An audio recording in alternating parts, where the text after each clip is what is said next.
2nd, 2016. Welcome to this special meeting of the Princeton Council. Madam Clerk, have we met all the noticing requirements for this meeting? Yes, Mayor.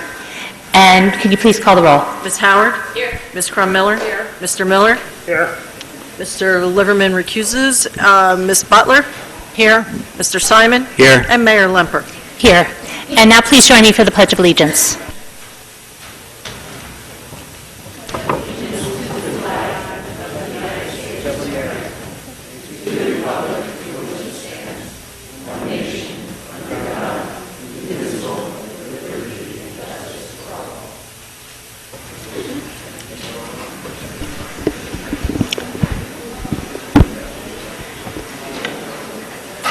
I want to welcome everybody here to this special session of the Princeton Council.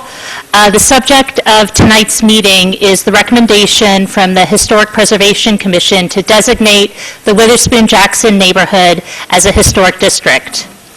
Council is looking for the best way to formally recognize the historical significance of the neighborhood, preserve its distinct streetscape, and help to maintain the current scale and relative affordability of the homes.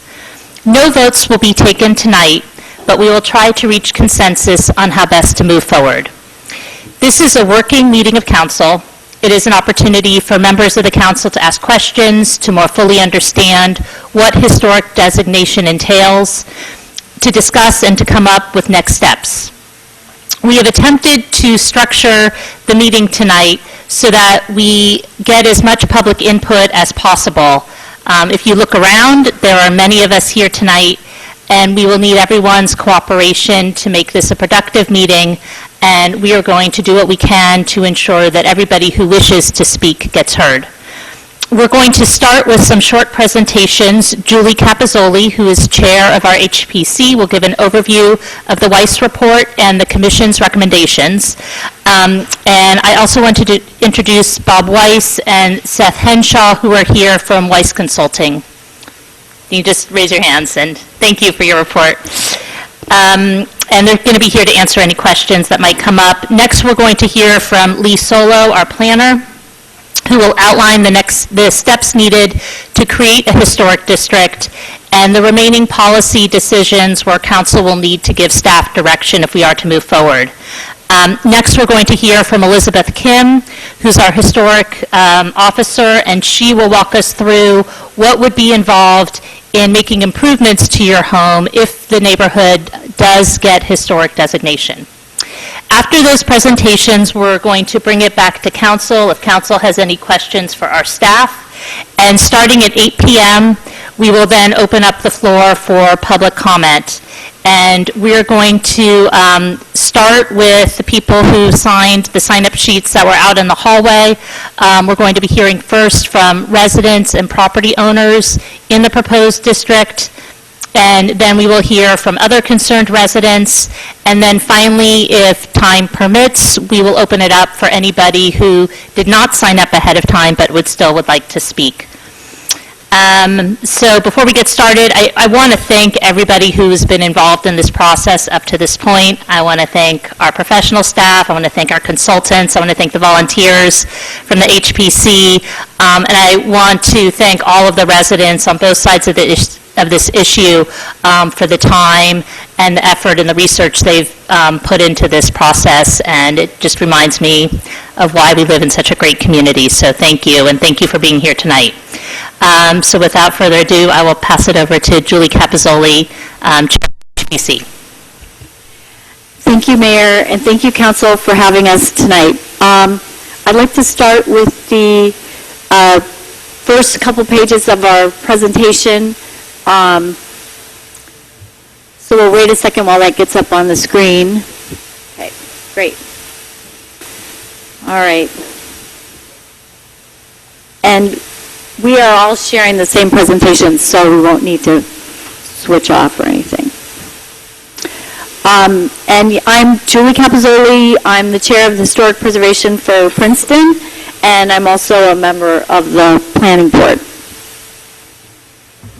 These are just some wonderful shots from the neighborhood, including streetscape and shot from John Street and Birch Avenue. In 1994, in 1990 and in 1994, a study of the neighborhood was conducted, and it was found to be eligible for the state and national historic places. And so there was some effort at that time to nominate the district. There was an exhibit at the Historical Society of Princeton, and then nothing really happened. So I know in 2012 the master plan was amended, and the master plan historic element contains a recommendation to have the Witherspoon-Jackson neighborhood as a district, which is the same area we're talking about. It also includes the same key places that are recommended in the report.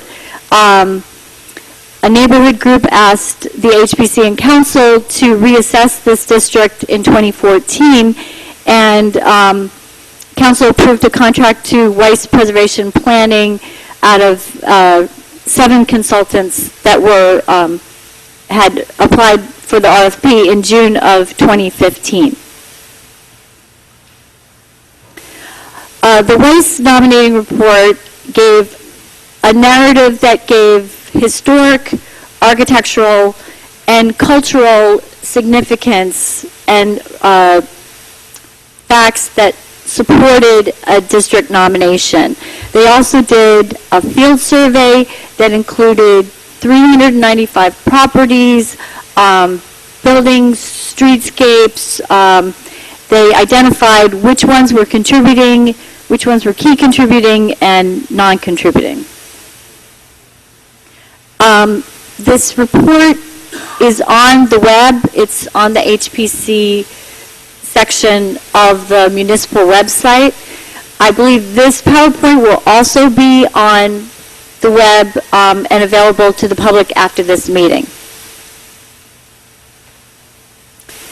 And here's the map that they ended up recommending as the proposed Witherspoon-Jackson historic preservation districts. As I said, 395 properties.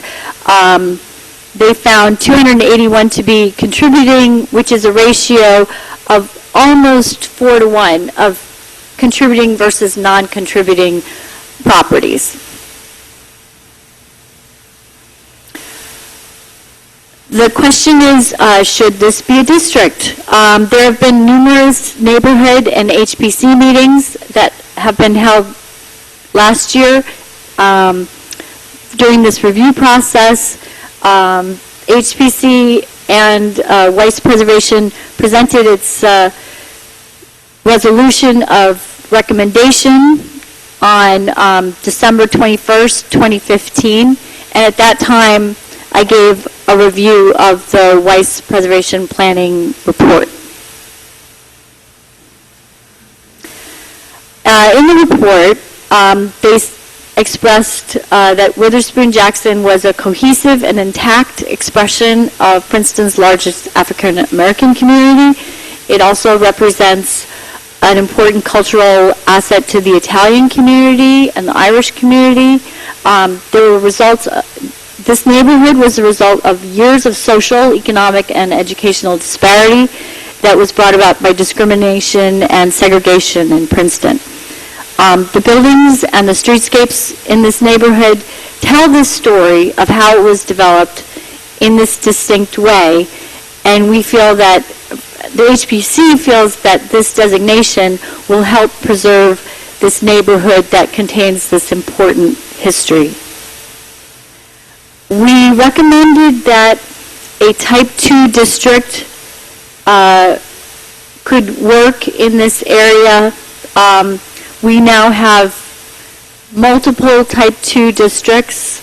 In this type of district, any alteration that is visible from the street can be reviewed if necessary, but anything outside of the public right of view is not subject to review. Changing a paint color does not require review. If you create something new, then the paint color is reviewed.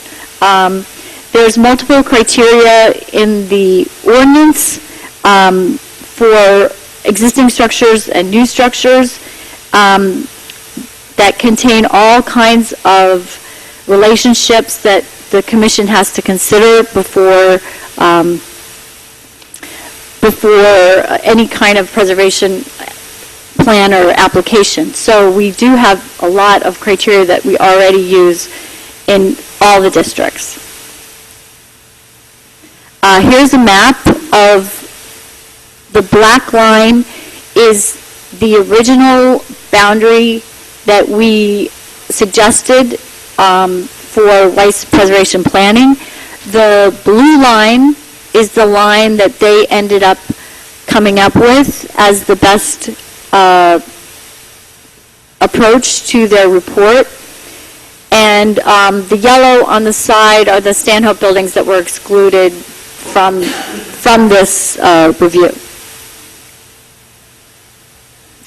Here's a map of all the preservation districts in Princeton. So we have 19, and there are various types, both type 1 and type 2.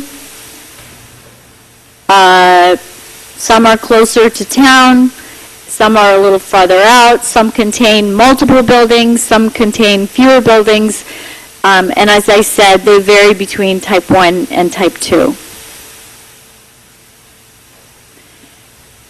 In essence, the Historic Preservation Commission thought that Witherspoon-Jackson met all the criteria that we have in our ordinance to consider this to be a district, and we firmly think that this is a yes. Ma'am, you showed us a map, but you didn't tell us the parameters of that map with the yellow and the blue and the black. Oh, okay, we'll get to that later in the presentation. Tell us something, but she's not saying anything about what the area is, and none of us really know, and you may get to that. Yeah, okay, I know, okay. Before I turn things over to Mr. Solo, if you're sitting next to an empty seat, if you can just raise your hand, and if people who are standing in the back want to sit, those are where the seats are. It's going to be a long meeting, so you might want to sit down.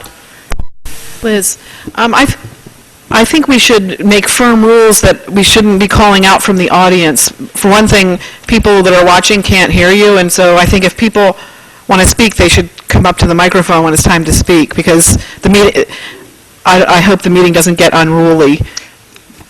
I don't think it will, but we'll have public comments starting at 8. Okay, thank you, and good evening. Lee Solo, the town's planning director.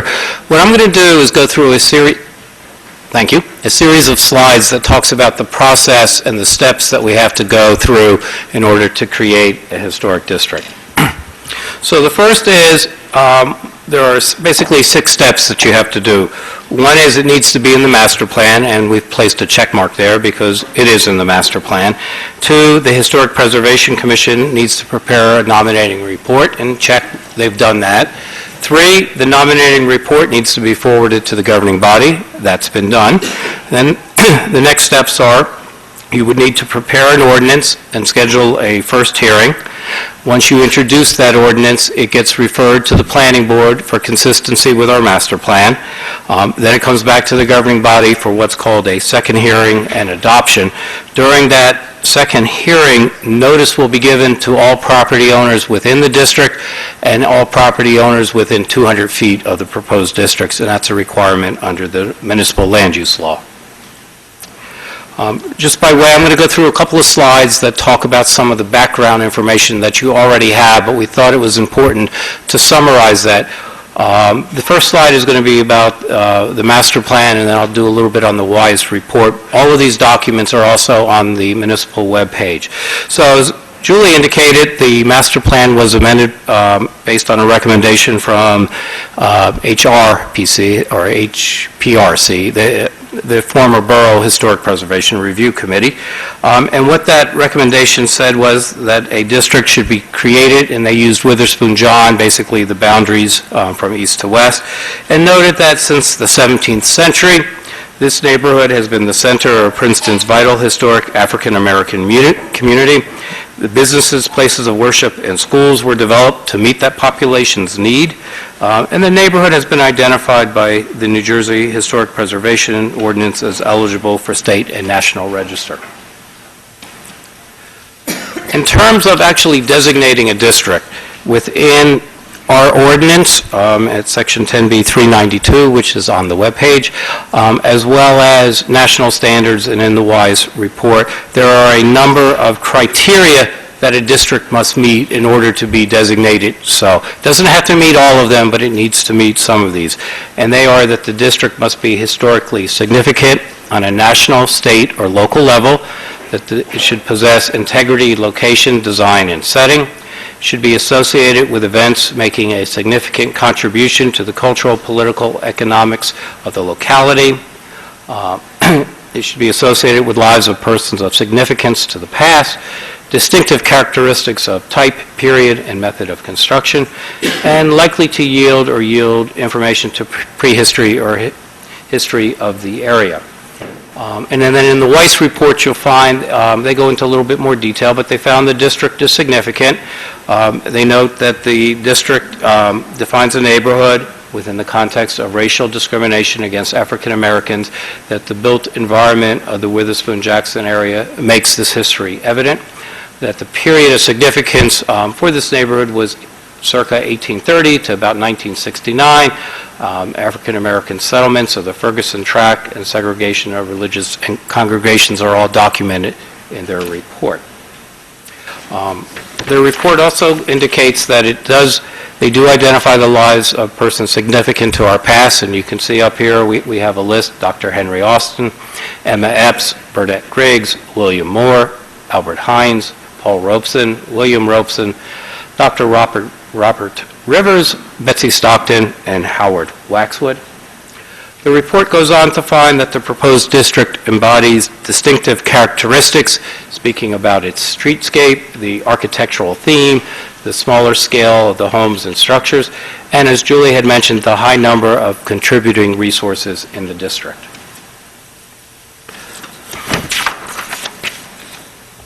The second part of the process, in addition to being in the master plan, doing the nominating report, and ensuring you that it does meet the criteria for creating a district, is to actually adopt an ordinance. When you do that, there are a number of things that I think you need to consider. The first is you have to, in the ordinance, identify the boundaries. That's usually done by a map. It could be by block and lot. The board to my left shows you the existing. We had a slide that showed it in just sort of a simpler plane. But roughly the district goes along Bayard, and on Witherspoon it crosses over. It stops at Paul Robeson. And as you go through your deliberation and hear from the public, I think you want to consider what should the district be. HPC has already modified it slightly from what the consultant said. They took out one or two properties that were on the other side of Paul Robeson Place. Just looking at the map, just to give you, for instance, not to suggest that this is what you want to do, but if you look at the map to the left, you'll see along Bayard Lane, there's a pink-colored properties. Those are non-contributing. They're commercial properties that have been, two of the three have been reconstructed since the 2000s. You may want to think about pulling those out. You may want to leave them in. I don't know what the right answer is, but as you deliberate, you may want to think about those or others. I'm sure we'll hear from some other folks that would say maybe you should pull it out, maybe you should leave it in. We need to avoid creating a hole in the donut, but you can define the boundaries in any way that you want. As Julie indicated, our HPC has recommended it be a Type 2 district. We do have a Type 1. The difference is that they review things that you can see basically 360 degrees around the property. Or you could create your own district and say this is how you're going to review it. By way of example, the existing district has design guidelines, as Julie indicated. There are a number of different design guidelines for when you have a historic structure in a historic district, when you have a non-historic structure in a historic district, when you're doing a new building, when you're doing a major addition. But as an example of the most typical, which is really not so much new construction, but people doing maintenance or improving their homes, out of the ordinance, I've just picked on 5 of those, which are They look to make certain that the proposal is compatible with existing structures. It doesn't adversely affect the character or appearance in the district. It's not adversely affecting exterior architectural features. It preserves and enhances the architectural character of the area. And to, as much as possible, it restores structures, materials, details, and elements. And again, there are a lot more standards, but these are the ones we called as being the ones that would probably most likely come into play when somebody is just improving their home as opposed to a new construction. Or you can develop your own guidelines. You could charge HPC or the consultant or someone with coming up with new guidelines that would specify what it is you're reviewing.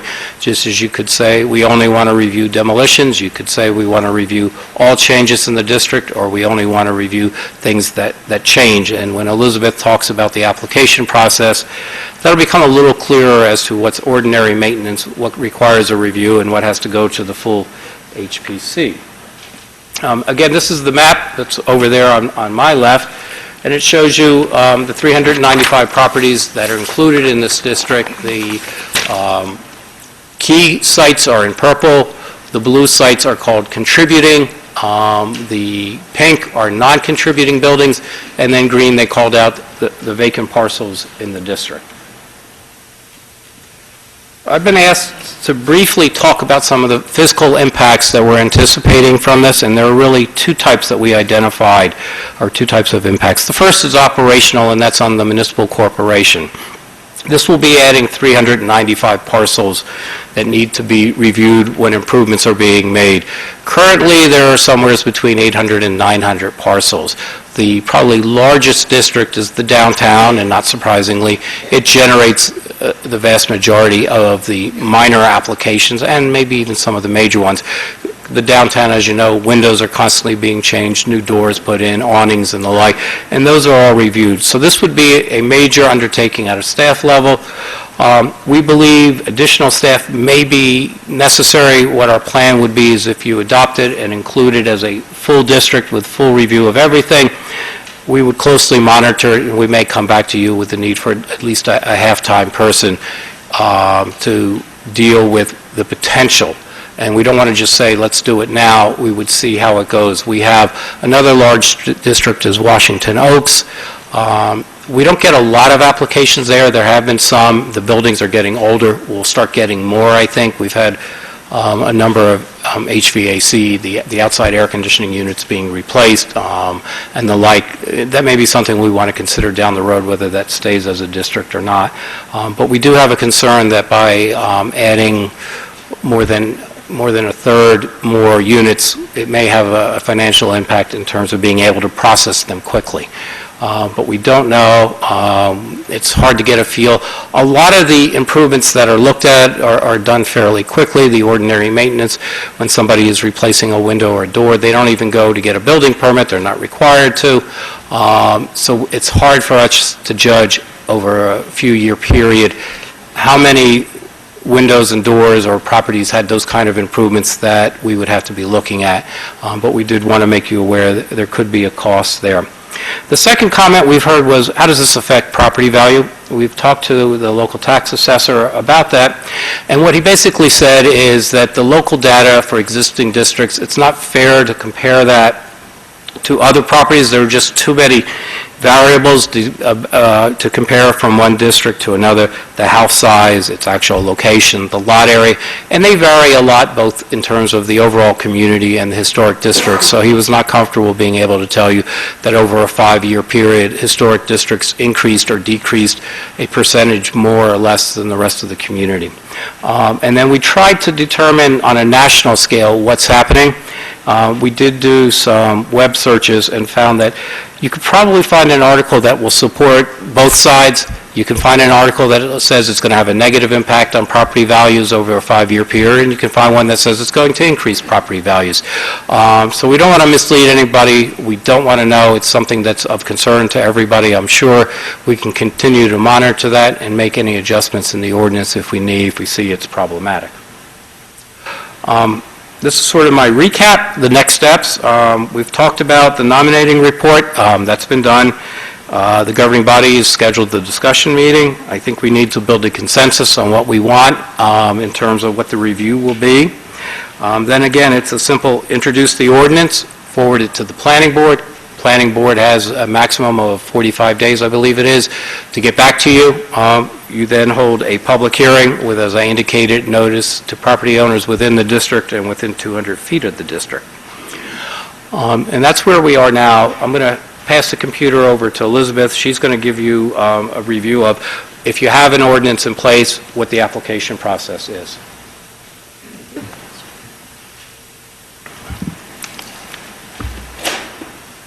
Hey, we're staying pretty close to schedule.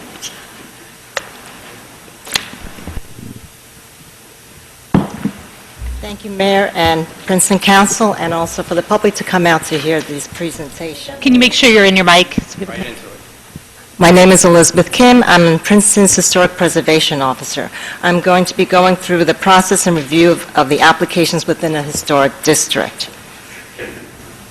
There are three types of projects within any historic district in Princeton. Ordinary maintenance, which is also referred to as replacement in kind. The second one is administrative approval, and the third one is review by the Historic Preservation Commission, where you go to the full commission.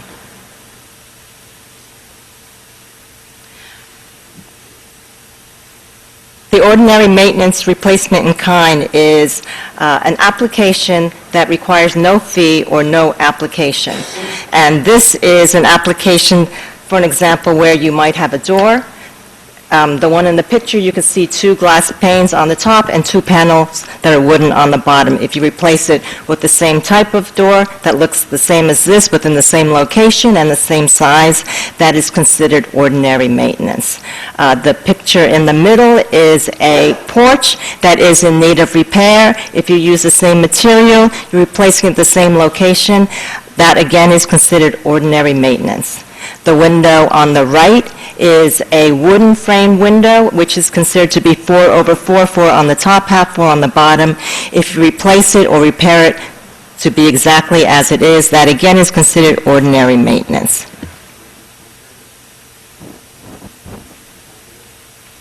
Oh, so that's going to come later. The second one is an administrative approval, and this is an application that is reviewed by myself and the HPC chair. This is considered minor alterations which have minimal impact to structure or the historic district. A $75 application fee and an application form is required with this. An example of this is, if you look on the left side, again, there's the window that's 4/4, and if you want to replace something that's to the right, which is a picture window with smaller panes on the right side where you're altering the style, that would be considered something under administrative approval. Other things that fall within administrative approval would also be if, let's say, you had a porch when the picture before where it was brick and you want to replace it with a wood porch instead. Again, that would be considered administrative approval. The third type of review would be reviewed by the Historic Preservation Commission. And typically, these are ones of greater significance. If there's a demolition or partial demolition of a structure, in addition to a structure that's visible from the right-of-way, or a completely new structure. So you can see on the left side, there was a structure that was there that was demolished, and then the new structure on the right side would be the proposed. So this would be an application that would go before the full commission. And with the full commission review, that would also be a $75 review, and an application fee would be required. Typically, what happens is an application, let me see if I go down, that an applicant that comes in, they would not necessarily have to decide by themselves which procedure they go through. They always come in, they're always welcome to come in, email or call, and we would help them determine what type of application it is.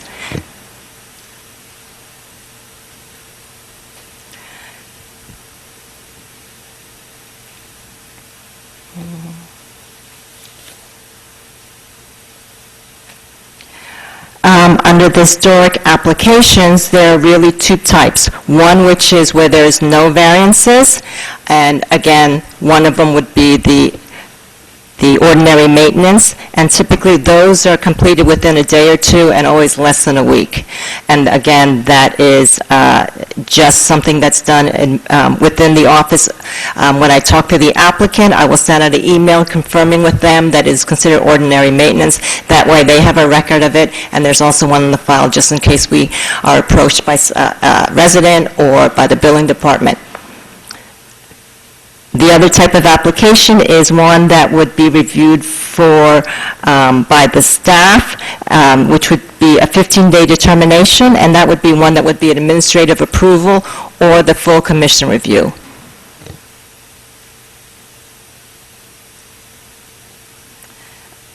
When approvals are required by other boards, such as the zoning board, the planning board, historic preservation serves as advisory on any of the site plans or applications with variances.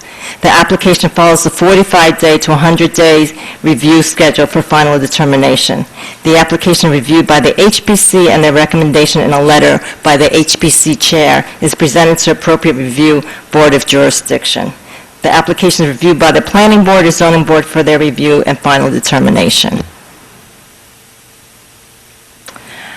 As far as any violations within the historic district, typically they are complaint-driven, neighbors, other public residents, or they're observed by municipal staff, either by inspectors or other staff members who happen to be driving around and seeing something and questioning, what is happening. Did they get the appropriate approvals? And that's at the time where we will go out and see if it actually has had the appropriate approvals. They are enforced by myself, the Historic Preservation Officer, where typically I will go to the property and talk with the owner or the agent and send a letter of their violation, letting them know what they need to do to be in compliance. Or it will be an inspection, which is a cease and desist order. And these are typically construction projects where the building department issues a stop order, where all work stops until they correct their violations. And the third is an injunction relief, which is very, very rare. But this is when the property owner fails to respond to take the appropriate actions to correct their violations, and they're taken to court. Okay, thank you. I want to bring the discussion now to council to see if there's any questions members of council have. We have about 20 minutes before we open it up to the public. Yeah, Ms. Howard? Terrific, thanks. I'm not sure who this is best for, but you can decide who to respond. When you talk about that we have 19 current historic districts, how many of them is type 1 or class 1, and how many are type 2? Okay, type 1 is the type that was associated with the former township. And so in those districts, they typically have more space around the significant historic properties. And so instead of just being from the street view, it's regulated from all sides. So of those 19, I think 14 or 15 are type 1. And then type 2 is more like the downtown district, Mercer Hill, districts that were in the former borough. And those are where we only regulate from the public right-of-way, and anything not visible from the street is not part of our jurisdiction. So this type 2 that you're recommending based on the old borough is more permissive for the current owners? Correct. And also, I just want to remind people that interiors are never involved, so people can do whatever they want in their houses. Thank you. Mr. Carmelo? I don't want to put you on the spot because I wouldn't know this, and I don't know if the wise people are here. Are they? They're here. Oh, They're here. Because one of the things one of the interesting things in the report is that that this is a relatively high ratio of conforming to non-conforming, 4-to-1. And I would. Oh, contributing, sorry. Is that a high, what are the other districts in Princeton as far as, do you know, conforming to non-conforming? That's what I figured you wouldn't know. I mean, contributing, I can... Yeah, I don't know if that kind of study was done for the other districts. They go way back. I don't know. Well, I just wondered if you have no idea. Okay, because... They didn't do a key contributing, non-contributing study when they designated those 40 Because I thought it years was ago. interesting that this was considered a high ratio, because it seemed like there are several, there are, to me, a lot of non-contributing in this neighborhood, and I was just wondering. But you can probably talk about it generally, the ratio of contributing to non-contributing. Yeah, when we do, when we work on National Register nominations for historic districts, which is very similar in terms of meeting the criteria to place a district on a National Register, one of the main components is integrity of the district, architectural integrity. And if you're looking at an individual building, you look to see if it's somewhat like it was, let's say, when it was built. It's a little different when you're looking at a historic district where, in this case, we have several hundred resources, several hundred buildings. So there is criteria by which we look at each and every building to see whether it contributes to the general architectural characteristic and historic characteristic of the district. And what we found was roughly 75% or 4-to-1 ratio met that category. And we've done 30 National Register nominations, some are individual, and I think that having a 4-to-1 or 75% ranks pretty high in terms of contributing versus non-contributing. There is no set rule, however, that says, hey, you must have, 59.3%. It's just, when you have this many historic resources, that's a rather large concentration of contributing resources. So of the 30 that you've done, were they all a process like this, where the town was considering historic designation, you did a report, and then the town voted? No, most of these were actually National Register historic districts. Some were brought about by the community, others were private. About how many were brought about by the community, and how long ago? Oh, well, I've been in this business for about 20 years or so it's over that entire period. And I'm guessing maybe half or maybe up to 20 were brought about. Usually historic districts are community-driven one way or another. It may be there's a historical society or group of people or neighborhood people that are interested in seeing their district or their neighborhood become a district. It may be in a master plan or comprehensive plan that said, hey, we would like, we're interested in historic preservation. These areas are tentatively identified as potential historic districts, and eventually they get around to, identifying or delineating on a map and hiring a consultant like us to do the actual work. Okay, and then here's my last question. We have two districts, and I know when we were creating our ordinance, we considered that a type 3 district might be formed. And did the Historic Preservation Commission, or did you consider a third type that might be somehow more suited, I'm not sure how, but to this neighborhood? I mean, this is going to be a very large district, and it's also, I think the houses are, I don't know, compared to the other districts, it seems like these are smaller houses. Is that right? I didn't suggest a different type per se. I did suggest that there may be in this particular district houses that may be very difficult to, let's say, restore or rehabilitate, and they may not, the owner or the applicant may not be suffering from, let's say, a economic hardship. It may just be very difficult to bring about some buildings and try to rehabilitate them. In other words, some buildings, given their original architecture, given their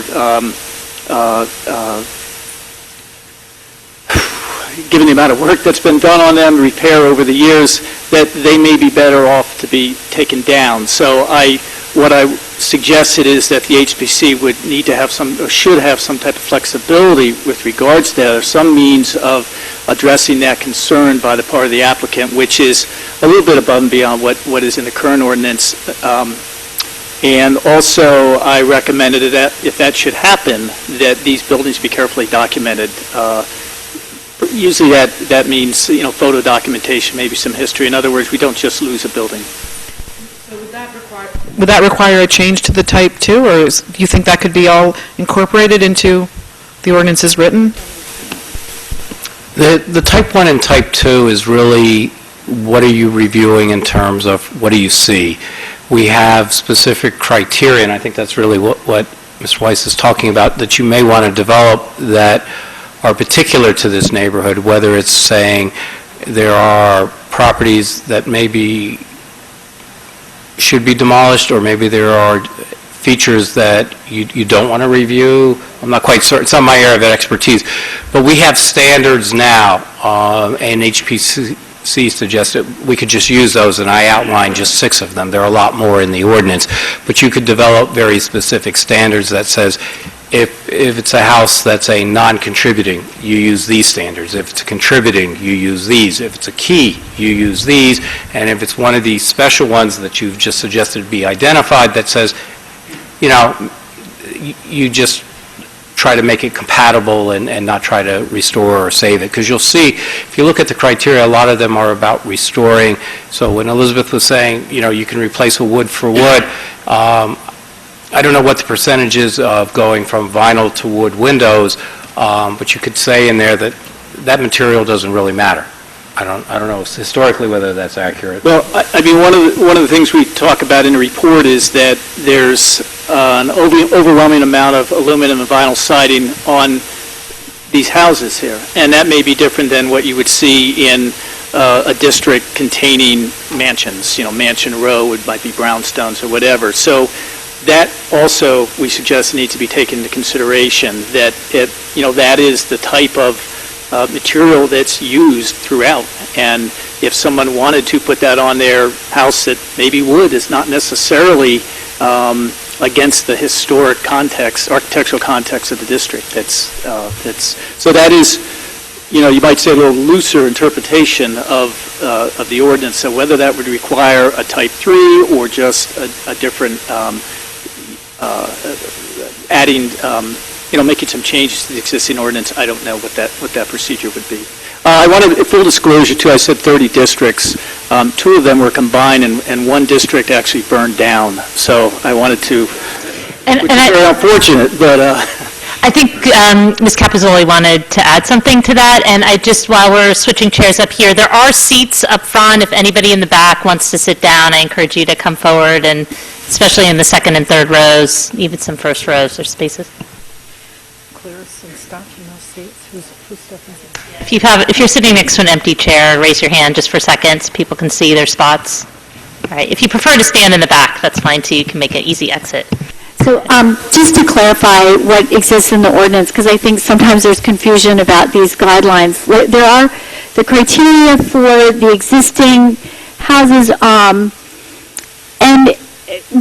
the criteria that's existing can be definitely, I think, used for this district. So it basically would not adversely affect the exterior architectural features, would not adversely affect the ambience, the character, or the appearance of the district. For the existing structures, it's pretty open. What we have a lot of criteria for are new structures. So if you're going to build an addition, if you're going to demolish a home and build a new home, then we have a whole list of criteria that we use to assess, what's the width and the height of the windows. Is it compatible with the other ones in the neighborhood? Is the setback compatible? Is it the relationship of the entrance and the porch projections? Is that compatible? So a lot of the criteria in here are for any kind of new development, which of course we anticipate there would be new development. And then existing homes, a lot of the issue about like vinyl siding, if they have vinyl siding, they just keep their vinyl siding. I mean, there's just replacing materials isn't really going to need new guidelines. Well, I guess because one of the big issues that I've heard from people is that there are some or a lot, or, some or a lot of homes in this neighborhood that are not worth preserving and restoring, and more than in other ones. And so, like the other expert was saying, he was talking about that, and I was just, I think it might help people be reassured that they could take down a building if it's not worth. Oh, yeah, Not. definitely. And in fact, at the beginning of the ordinance, there's a section that talks about how a historic preservation district is in no way intended to stop any kind of change. It's not intended to stop new architecture, and it's not intended to make people mimic historic architectural styles. It's just basically all these criteria are set up so that the relationship in the new structure will be compatible with the rest of the street. And that's already lined out in section numbers A, or letters A through N, in section 10B 386. Mr. Miller? I believe you said that there are 19 existing historic districts, and that many of them are in the former township. They're type 1 historic districts because they consist of a building on a large property, and the building can be viewed pretty much from 360 degrees. Are there any existing type 2 districts that are similar or analogous in any way to this proposed district, and how have they functioned in terms of review by the HPC? Well, we have Bank Street, we have Mercer Hill, we have the Jugtown, we have the Downtown Historic District. All of these districts are type 2. They all are basically, properties that are fairly tightly arranged, and many of them, the back isn't even visible. So you can, put additions or whatever you want in the back, and that's not part of the review. If I take all of those as a whole and lump them all together, I've probably got the bulk of the 800 and some properties that are in historic districts at the present time. How have you managed that? Well, I think that the majority of applications that come in are actually related to the downtown district, because people are constantly changing signage and awnings and features on Nassau Street. I think, I don't know, like 4 out of 5 calls I get is about something going on in the downtown business district. How many buildings in the downtown district? I'm not exactly sure. 170? If you include Jugtown, the downtown area, Mercer Hill, that whole area, it's about 170. And what kind of burden has that imposed on the HPC and the staff? As Ms. Capozzoli said, that there's a large percentage of applications that come in from the commercial district, and they actually take longer. Even though they're reviewed administrative approval, it just takes longer because they need to get their application to the completeness where they provide the information we need. Samples, the specifications for the sign, dimensions of things like that, making sure that it meets the sign design requirements and everything. So most of the labor applications are coming from the commercial district. How many properties in the proposed district are commercial? How many of the properties in the proposed district are commercial?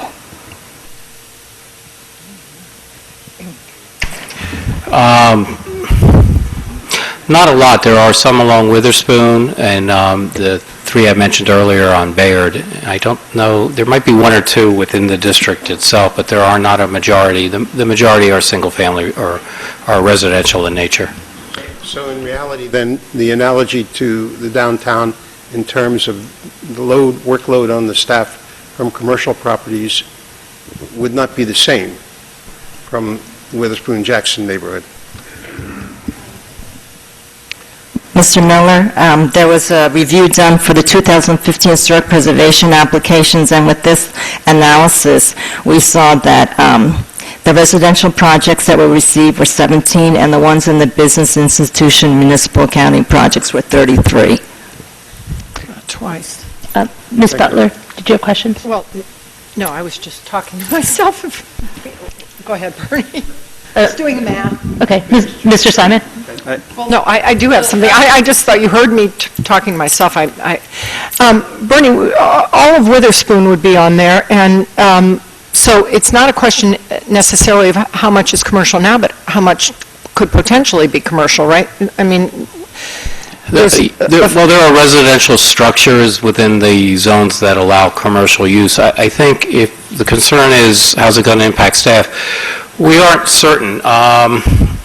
We do know you're adding almost 400 properties. They're older, obviously. We think there might be a higher percentage that need the minor repairs that are ongoing. If you look at the almost 900 properties I think there are in the various historic districts, 300 of those are out at Washington Oaks. They don't generate a whole lot of applications because of their age. The other areas, they're much smaller. Mercer Hill is a very small district. Tusculum is just the one property. So a lot of our districts don't generate a lot of applications. We felt, in fairness to you, we had to flag it as a potential issue. It's not something that we don't think we can handle, but I don't want to be sitting here next year at the budget season saying, well, Elizabeth is finding that she's, getting a lot of applications. It's taking us 3 weeks to review them. That's something that we told the neighborhood wouldn't happen. We need additional staff. We're hoping we don't, but to be candid, we wanted to let you know that it is a concern. And we'll see, because we were not able to generate good data on how many people are doing the minor repairs that don't require a building permit. Thanks.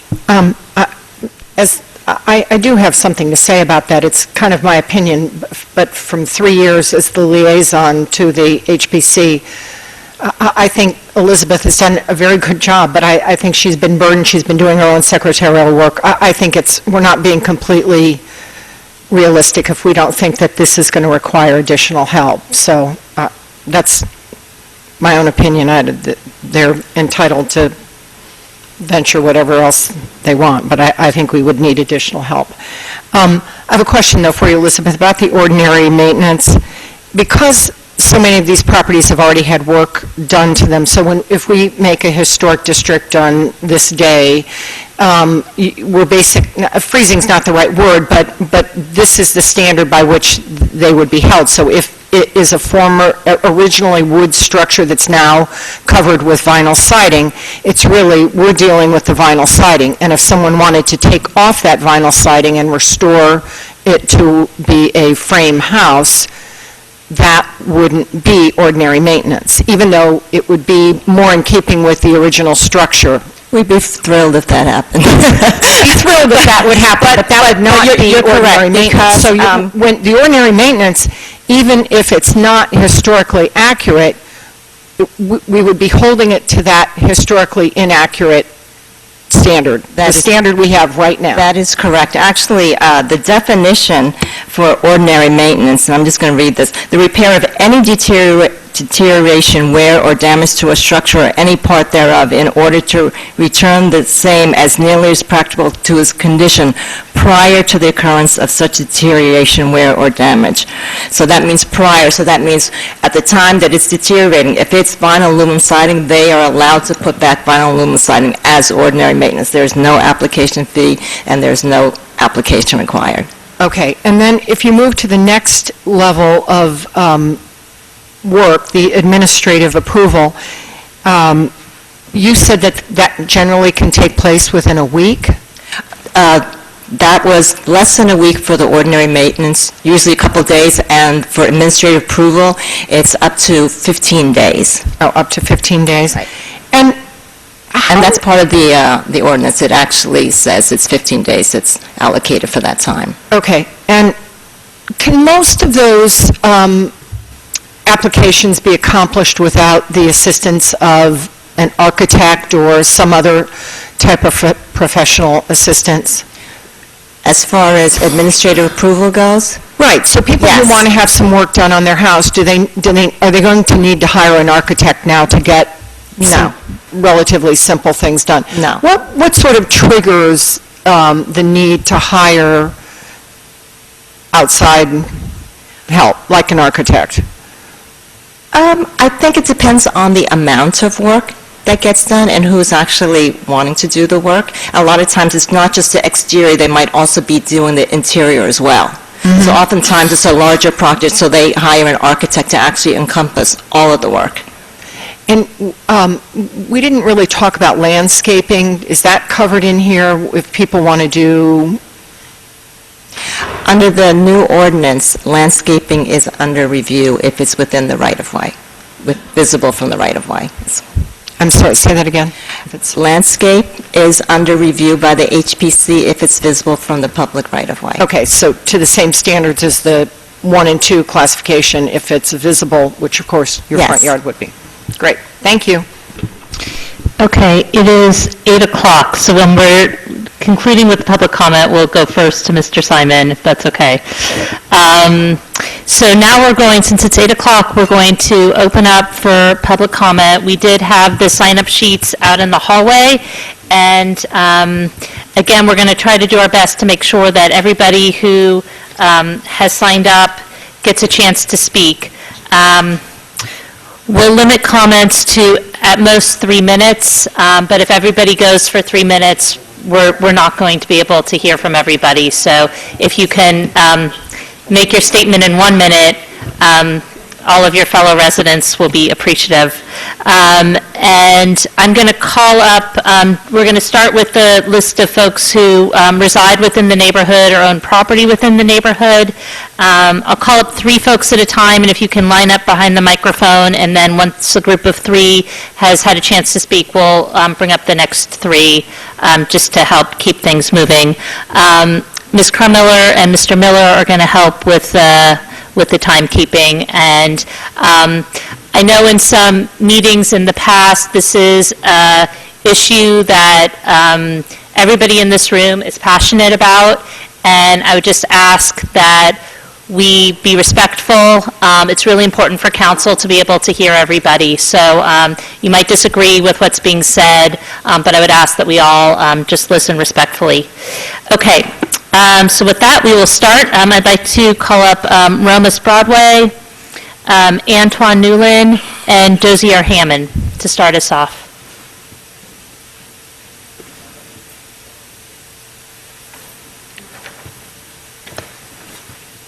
Thank you,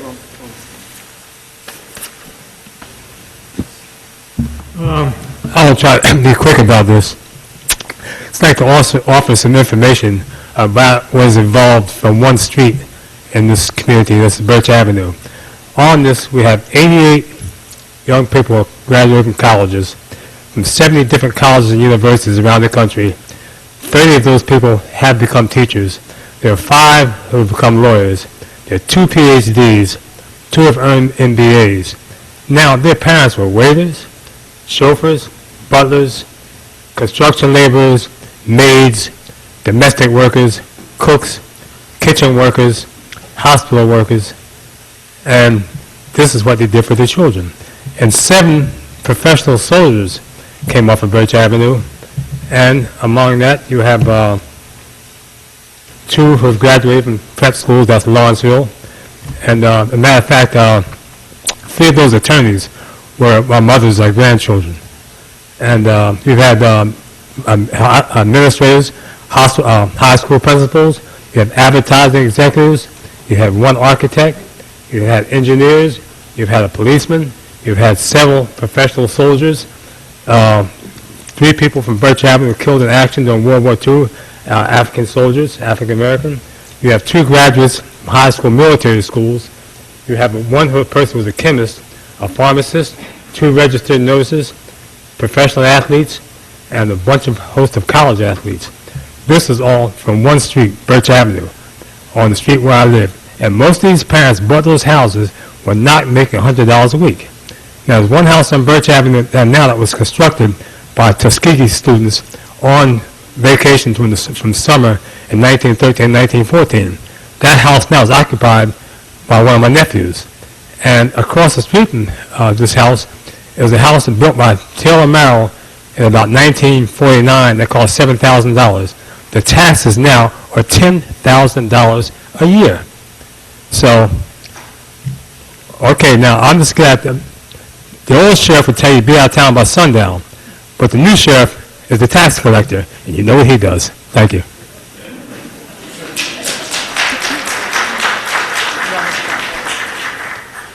Good evening, everyone. My name is Antoine Newland. I live at 54 Reading Circle, and I'm just here to read a letter to the council from New Jersey State Senator Shirley Turner of the 15th District. And just make sure you're speaking right into the mic. Okay. Madam Mayor, member of Princeton Council, as I stated, I live at 54 Reading Circle in Princeton, New Jersey. I'm proud to say that I did grow up, though, on one of the rainbow houses located on Birch Avenue and cited in the Wise Report. I wanted to read publicly the following letter from Senator Shirley Turner, who now represents the 15th District. It was sent to the Princeton newspapers last Thursday and later forwarded to the Princeton Council. Dear Editor, I am writing on behalf of a group of concerned citizens who would like the Princeton Council to designate the Witherspoon-Jackson neighborhood as a local historic preservation district. In New Jersey, there are few places that embody the African American experience like the Witherspoon-Jackson neighborhood. African Americans were among the first settlers of Princeton, which boasted a higher concentration of black residents than most of other towns. However, this community was subject to racial and discriminatory practices, which essentially created the Witherspoon-Jackson neighborhood. Now, these same discriminatory practices are tearing apart a significant piece of African American and Princeton's history, brick by brick. The Witherspoon-Jackson neighborhood exceeds the architectural guidelines for historic preservation. By preserving this neighborhood, we preserve a piece of our nation's history. Sincerely, Shirley K. Turner, 15th District Senator.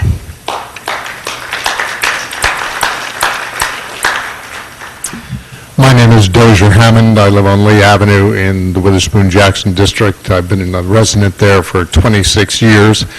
I was attracted to the neighborhood when I first rented on Birch Avenue for a year, and I thought, this is a great neighborhood. This is a neighborhood I want to live in. It's a great neighborhood because of its diversity and its friendliness. I strongly support creating an historic district. I don't think it'll solve all of our problems. I think we've got to do a lot more in other ways, including ordinances, looking at zoning. But I do think it will slow down the rampant development that's going on in our neighborhood, as well as preserving a very rich and incredible history of a wonderful groups of people, mainly African American, but also Italian and Irish and other groups who have been forced to live in the neighborhood, but out of it created a very diverse and vibrant place, which unfortunately we're losing. And it also gives an economic diversity to Princeton that is likely to be lost if we do not do something to stop the development that's going on and the raising of taxes that are forcing people out and making the district less affordable. Again, it's a great district. It deserves the designation. Thank you. Thank you. Next, I'd like to call up Justin Morton, Jim Floyd, and Shirley Satterfield.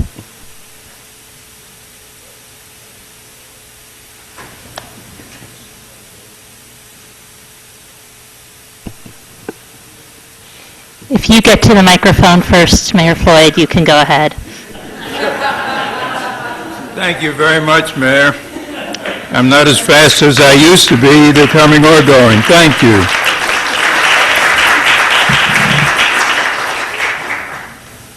Good evening, and thank you so much. Let me first suggest to you that even the evening's discussion is around a misnomer. There is no Jackson Street. There is no Jackson Street. There's no Baker's Alley. There's no athletic field. We're sitting on the athletic field right now for this neighborhood. That, along with others, are the diminutions that are taking place in this neighborhood. This neighborhood was as far as close to Nassau Street as a street called Baker's Alley. No longer in existence. So as opposed to trying to develop new districts, new ordinances, as I heard earlier in the discussion, Let's deal with what's there and what is historic already. For many years, the African American neighbors were relegated to the area of Princeton known as the Witherspoon neighborhood. These were our proud but segregated ancestors who also contributed to the Princeton we all love and cherish. Long before many of us migrated to Princeton, there was the historic segregated neighborhood known as the Witherspoon area. In fact, the main trail was known as African Alley, a pejorative, although historic designation for Witherspoon Street. This was the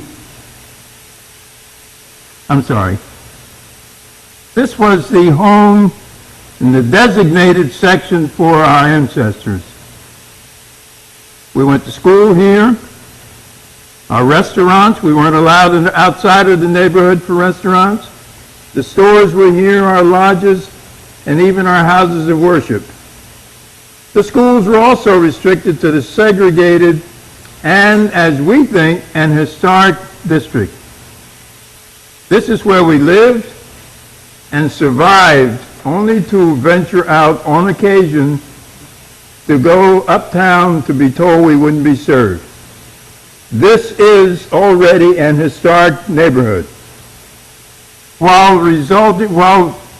we resented segregation in this enlightened town, the residents worked hard and contributed to the towns. There were two at that time, as you know. If we were to describe the area in modern terms, we might say it was a mandated planned unit development. The neighborhood and its characteristic qualities certainly is an historic district, even under the harsh restraints of segregation. Our ancestors helped to build not only the historic district, but the town in its entirety. Witherspoon Street or African Alley, both bear a historical past. Choose the name you prefer. It's still a historic district. Thank you very much.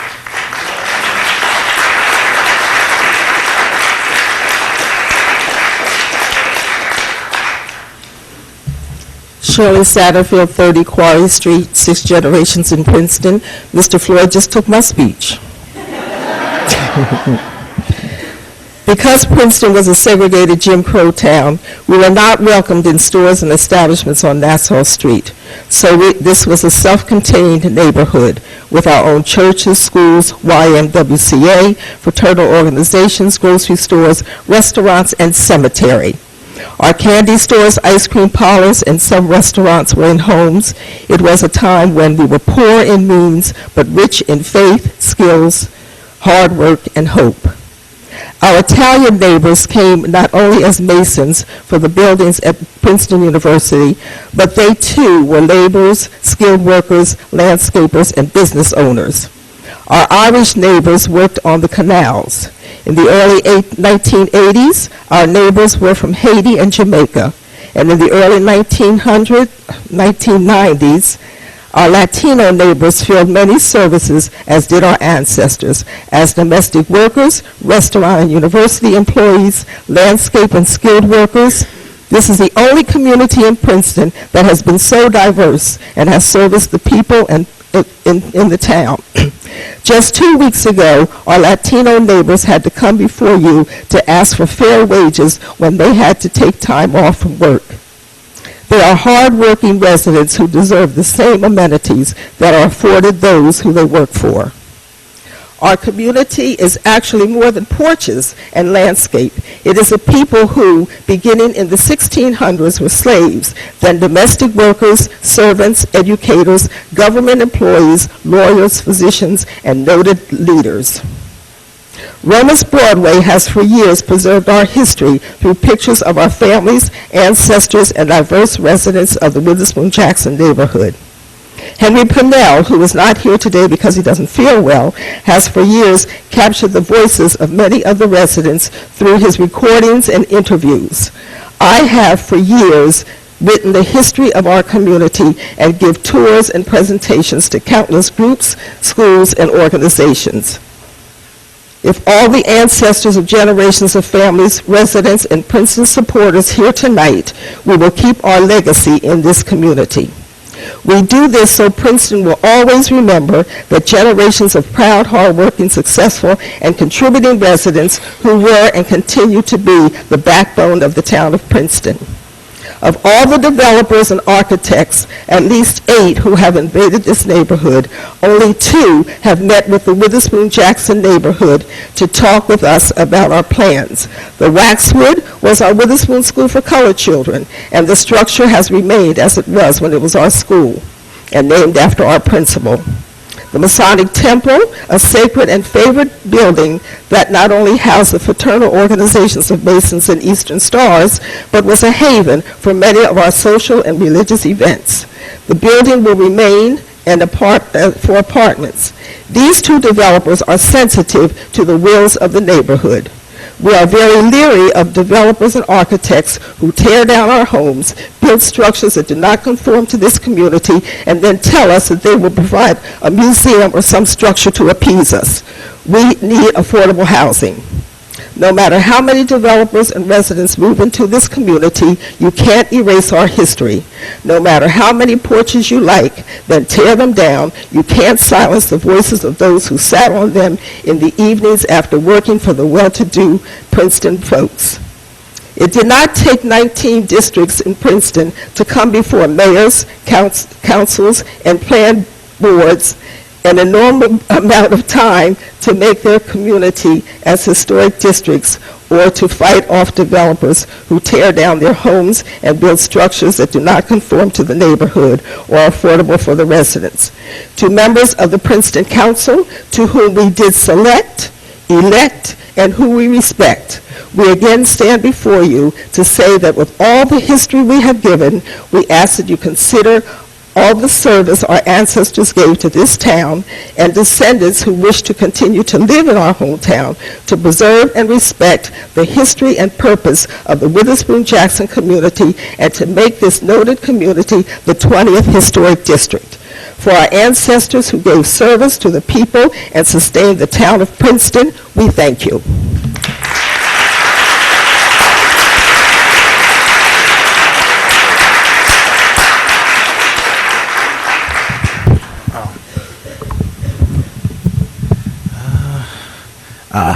Hello, my name's Justin Morton. I live in 37 Juniper Row in Princeton Community Village. I don't have a big list of what everyone else has because they said a lot of good stuff better than what I would say. But I just wanted to say that I'm speaking on behalf of Birch Avenue because I have a lot of great friends who became close friends and family of mine, and I spent a lot of time with them. And hearing a lot of all these years growing up and, you know, trying to have a lot of friends and family members and people that I really care about the most, you know, just hearing a lot coming from my grandfather, Harry Morton Sr. He told me a lot about how he used to come to Birch Avenue and he used to spend a lot of time with, you know, people that he's known for so many years that are still around to this day. And he's shared that with me. And so he taught me to never give up on myself and everything else I do every single day of my life. Now I have 2 best friends, Antoine and Ashley, who is now my brother and his sister. They mean a lot to me, and those are the people I look up to. I have my Uncle Leighton, who showed me how to learn to always believe myself, learn how to build and construct and, you know, build myself up to who I am, because, you know, I didn't have that growing up, and he was there for me, and so was my Aunt Tisha. She always showed me that too. And, you know, it feels really great to hear a lot of stories about what Birch Avenue was all about. And, you know, I met a lot of colorful characters, and some of them are funny, some of them are crazy, some of them are just really smart. But, you know, I spend time with them on weekends. I spend time with them on holidays. I even spend time with my friends during travels during the summer. Now I have people to travel with over the summer, and it makes me feel good about that. So I don't know what you guys are going to do to Birch Avenue, but I just want you all to leave exactly the way it is, and just let me keep having all those memories, and so I can really grow up from that, and I can share that with my with my kids and my grandkids one day. So, thank you.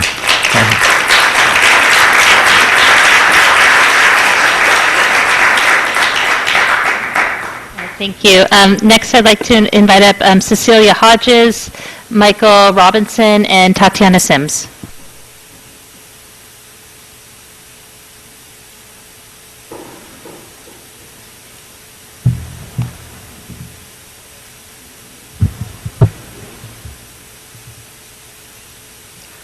I want to, thank you.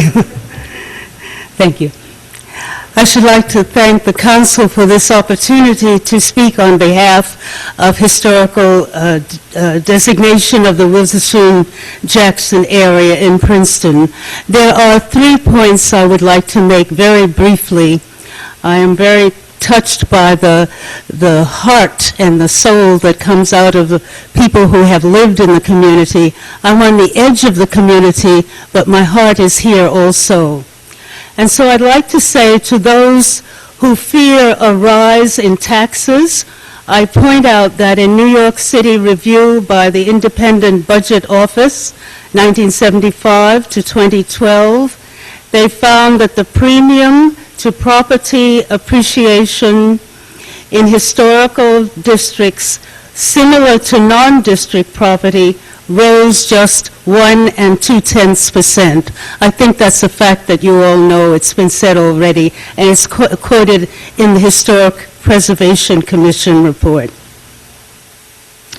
For those with an historical bent, let me point out that the history of this area is the history of Princeton, and to dismiss or demean it is to dismiss and demean the history of the entire town. I would invite you to check the letters and comments of those whose names you probably know and have heard often. They describe their experiences in this community, and they are historic, including Dr. Robert Rivers, Tom Parker, and Shirley Satterfield, whose words we know are always deep and wide and broad.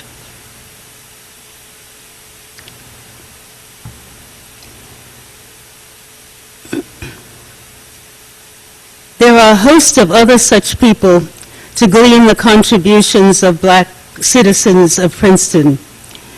Those who built it physically, as masons, workers, those who built it spiritually, and those who built it politically. And finally, on a personal note, I came to this area over 50 years ago from Harlem and Washington Heights, where I was born and reared.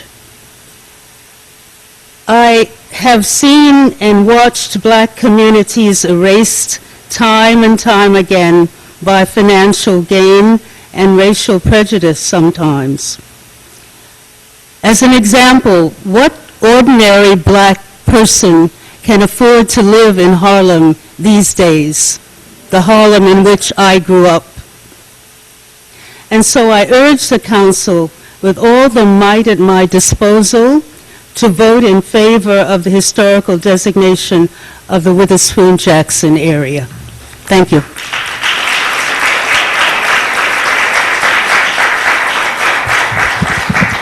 Good evening, Mayor and council members. My name's Mike Robinson. I'm here on behalf of 254 Witherspoon Partners. They own 254 Witherspoon Street. We'd like to state our disagreement with the proposed historic district.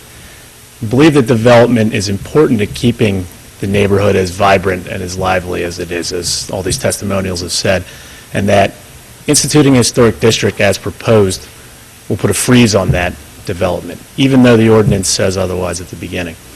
If a historic district is to be proposed, we would ask that there are clear and easy-to-understand guidelines and requirements that allow property owners to make improvements and to develop their properties and give some sort of certainty to people looking to do so. As the way it is now, it seems like this is just another hurdle putting in front of people, another delay in the bureaucratic process without the proper requirements and clear guidelines that are needed to push the neighborhood forward. Thank you.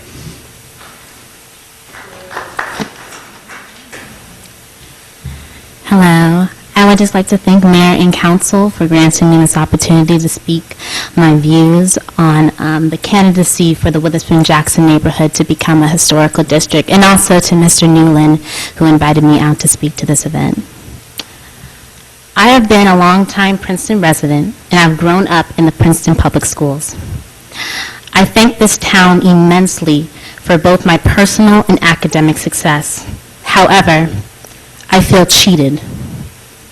I feel cheated from knowing the great history that has paved the way for not only me, but other youth who look like me in this community. I have learned the African American history of this town through figures like Shirley Satterfield and Jim Floyd, but unfortunately, not every youth will have the opportunity of knowing such amazing individuals, and they will not be in our lives long enough to bear the responsibility of sharing these stories verbally. Now is the time for us to take on the responsibility of preserving the history of the Witherspoon-Jackson neighborhood, so the next generation will no longer feel cheated of their ancestral history, and for their true connection of Princeton to be seen. If the neighborhood receives historical district status, it will stand as a vehicle for education for years and generations to come, and will give the Witherspoon-Jackson community a voice into the future, because we too are Princeton. And in the words of Paul Robeson, as an artist, I come to sing, but as a citizen, I will always speak for peace, and no one can silence me in this. Thank you.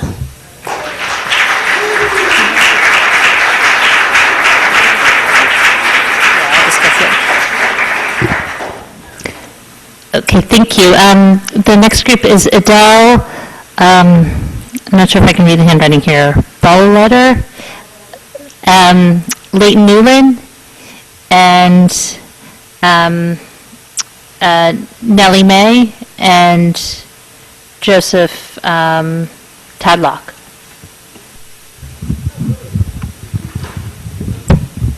Willie Mae.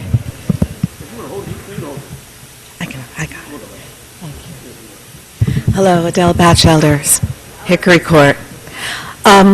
I thank all of you. Thank you very much. Make sure you're right in the microphone, please. Thank you very much, Mayor and Council. Adele Batchelder. You are extraordinarily lucky because you have the opportunity to do something that is really rather extraordinary here in New Jersey.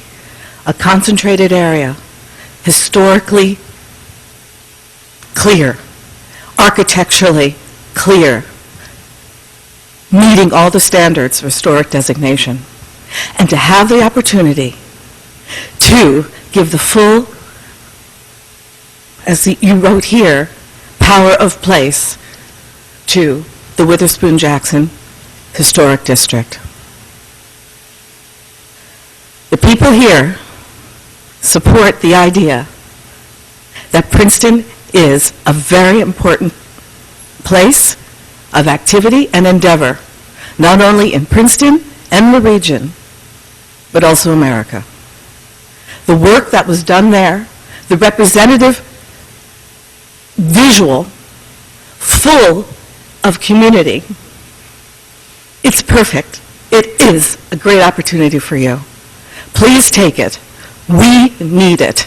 We, citizens of the Historic District, hopefully to be, Witherspoon-Jackson, we, residents in New Jersey, and we as Americans to understand the richness, vibrancy, and challenge that this country represents.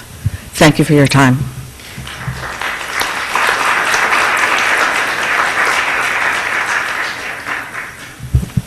Good evening. First and foremost, I just want to take a minute, because we've heard his name several times here tonight, to introduce to one and all Dr. Robert Rivers. Please stand up, Dr. Rivers, who was born on Green Street a 1953 graduate of Princeton University, one of the first 10 African-American graduates of that school, a graduate of Harvard Medical School, and a distinguished professor, faculty at the University of Rochester in surgery, Dr. Robert Rivers.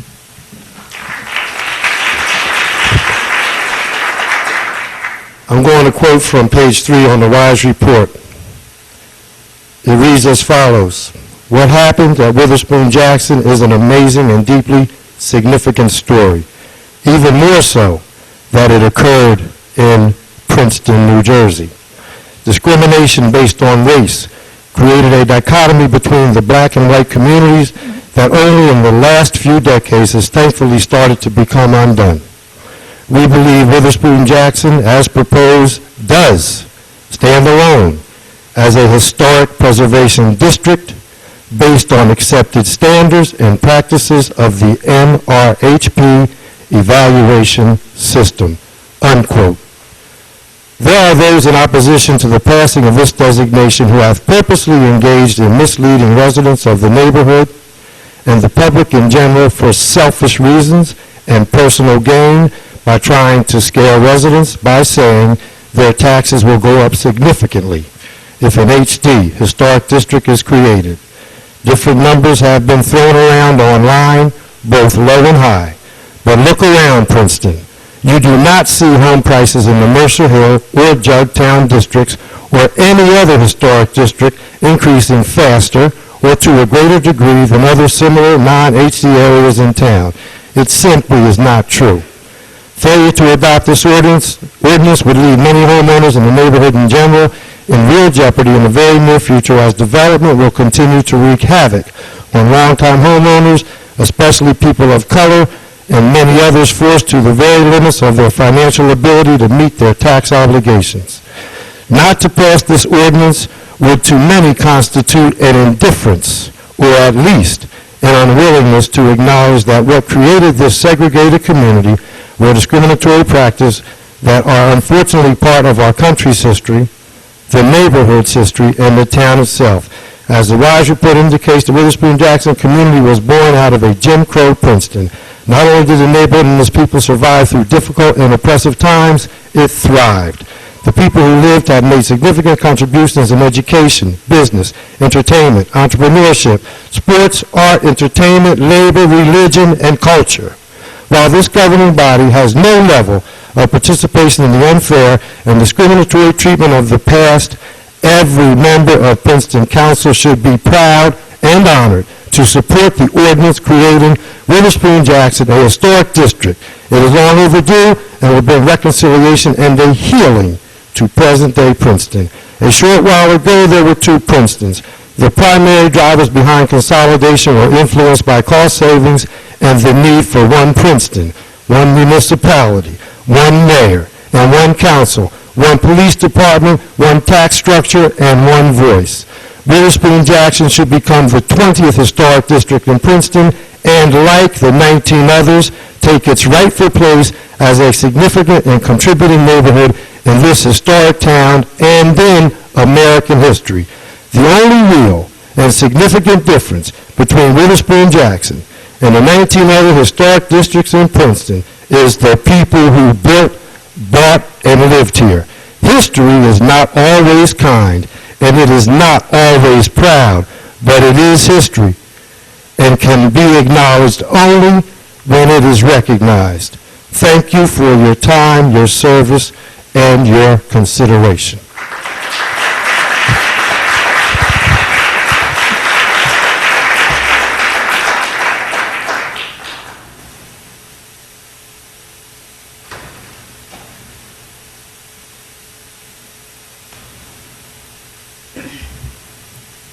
Good evening. I'm Willie Mae Tadlock, and I think I'm one of the first people who, what did we call it years ago, when we took one neighborhood and built another. I was in Edgar Palmer's time, so I was here. A year after I was born, I was here, and I know all about shifting black people around, and we have done it since that time. It's very sad to know that you are living in a town which you love and appreciate, and they don't appreciate you. There are people in this town even today who will have the gall to walk up and say to you very nasty and cruel things. There are people on this council. I've heard them. And so I really don't understand why you think you are worthy of our vote, of our consideration, when you don't want us here. And you say so in every kind of way. Now, I was here the other night at a zoning board meeting, and I am here to tell you that I am very sad to tell you that the president of the zoning board and everything, I don't know whether they're all people from the township or not, but they sat here and said there was nothing they could do about the developers coming in because they had no vote. What are you doing sitting up here for? Now, we have been in business. I worked hard for consolidation. I will in just a minute. I worked hard for consolidation. I was so pleased with its come. It's been here, been in motion 3 years, right? And they can't, the zoning board is telling me, which appeared to me to be all ex-township voters, they could not do anything to stop the voting board erroneous, approval of things that shouldn't be approved because they were from the township. Well, where are the borough people? Where are the ex-borough people? Why aren't they? We're supposed to be one town now. We're not a town with a township zoning board or what? Oh, I have to, because when I get excited, but I want to tell you, I really was very upset when a head of one of our boards, which is essential to the town, sits up there and says there's nothing they can do to we just have to stand up here and approve anything that comes in. I think that's terrible. You all get together, please. We need cooperation in this town, and we need recognition of people. We don't need none of y'all standing up and saying, well, if you don't like Princeton, move to some other town. I'm telling you what has been said to me, not to somebody else, and they told me. I have stood up and protected the people in Princeton since I was a little young girl. And I'm going to continue it till the good Lord says bye-bye. Do right.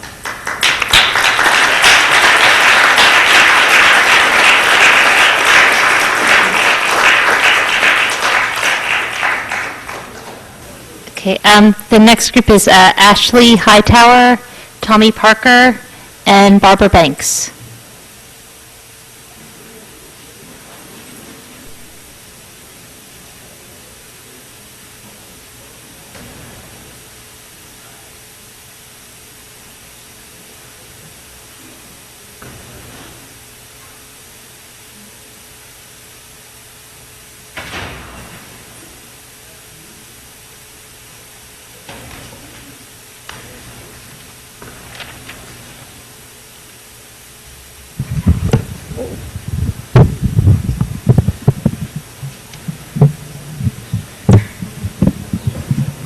I'm breaking everything. Thank you. You can also just hold it if that's easier. Oh, If it starts to give you trouble. Okay. Good evening. My name is Ashley Hightower. I live at 179 Birch Avenue, and I'm going to read a letter from Fred Jerome. To the Princeton Council from Fred Jerome, February 22nd, 2016. If Albert Einstein were here today, he would surely come before this council, and after expressing great respect for the important work you are doing, he would urge, with his strongest possible urging, that you preserve and maintain this historic community, the Witherspoon-Jackson community that he frequently visits, a community he knew and loved, and that you not give in to pressures from what will surely turn out to be contemporary special interests. Einstein might well say, I'm a part of this community is part of me. My name is Fred Jerome. I'm a longtime journalist and author. As a working journalist for 30 years, I have stories published in dozens of papers and magazines around the country, including the New York Times, Newsweek, and MIT's Technology Review, and have taught journalism at numerous schools in the New York area, including Columbia Journalism School and NYU. If I speak with some confidence about Einstein, it is because I have written and published 3 books about Einstein, all of which cite his strong ties to this community. In the book Einstein on Race and Racism, written with co-author Roger Taylor, we described in detail the many friendships he's made here on his regular visits as he walked through the community on his way to medical appointments at the Princeton Hospital. But Einstein didn't just walk through. He would frequently stop and talk to folks, with often sitting on porches of one or another of his new friends and chatting about the state of things in Princeton and in the world. A number of residents here who were teenagers when Einstein would visit and who remember him well took part in the documentary film we made a couple of years ago on Einstein in this community. The film, funded by the Puffin Foundation, features Einstein's friendship with Paul Robeson, another world-famous Princetonian born and raised in the Witherspoon-Jackson community. The film has been shown in classrooms around the country. In addition, newscaster Soledad O'Brien and PBS are planning to feature Einstein in this community as a part of series currently in production. Still more, Einstein in the Witherspoon-Jackson community has been a part of book presentations we have done at colleges, science organizations, and history and political science societies across the country as well as in Europe. Moreover, my Einstein books have been translated and published in so far 15 countries around the world, including Japan and China. 15 countries wherein, sad event that it should come to pass, the public would be saddened indeed to hear that the Witherspoon-Jackson community, the community that Einstein and Robeson both loved, had disappeared.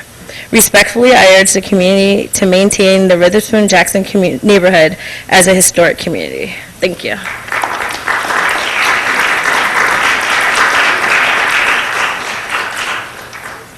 Good evening. I'm Tom Parker. To the Honorable Mayor and Council.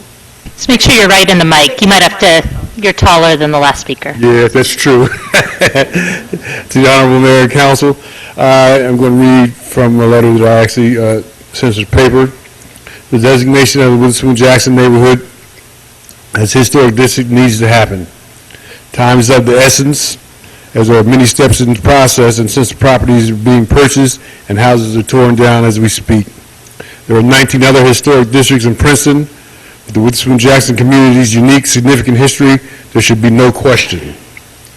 We all understand the importance of the structure that defines living and lived history of the Witherspoon-Jackson community, but it is not individual structures alone. It is their interlinkage with the people and culture. The WISE report states that their survey found the neighborhood to be cohesive and intact expression of Princeton's largest African-American community, whose appearance and setting is a result of years of social, economic, and educational disparity brought about by discrimination and segregation. The buildings and streetscape here, opposed to everything else in Princeton, tell the story. The district designation should help preserve it. As the WISE report also points out, everyone should note a cohesive and intact neighborhood. And for all you that know, and all the educators, honor to the educators and the community griots, I made sure that I included my quotes, quotation marks, and things of that nature that would understand it came from the hard work that each gentleman did for the WISE report. The WISE report notes also, one chief reason for the cohesion is one prevalent feature found throughout the community were the front porches. And I'd like to speak to that. The front porches or a large part of the social network. Back in the day when people actually talked to each other, all right? Much of the history that is learned here in Princeton happened on these front porches and on street corners, all right? The griots passed this history along. This is the first place I learned about diversity was sitting on these porches. I had a community that was predominantly black and Italian at the time, and as I told you last time I appeared here, I got cursed out in Italian on one side of the street and black English on the other side of the street. All right, so that allowed me a well-rounded experience and how I got along with people. The report indicates the systematic patterns of segregation created in an area based on race, ethnically, and economics. W. Witherspoon neighborhood was not just a neighborhood of choice, it was set apart for them, their only choice. African-American settlers in this community have always been here to serve the wealthy Princetonians and the university. To dismiss this neighborhood's character and relationship to the history of Princeton would be inaccurate. Over time, as opportunity grew, some Italian and Irish families arrived and were able to and allowed to move on to other neighborhoods in Princeton. Some of the Italian families still remain, as the census says, and a revised report shows this evolution. Witherspoon-Jackson has always been a neighborhood of inclusion, a community of many languages, where all have been welcome.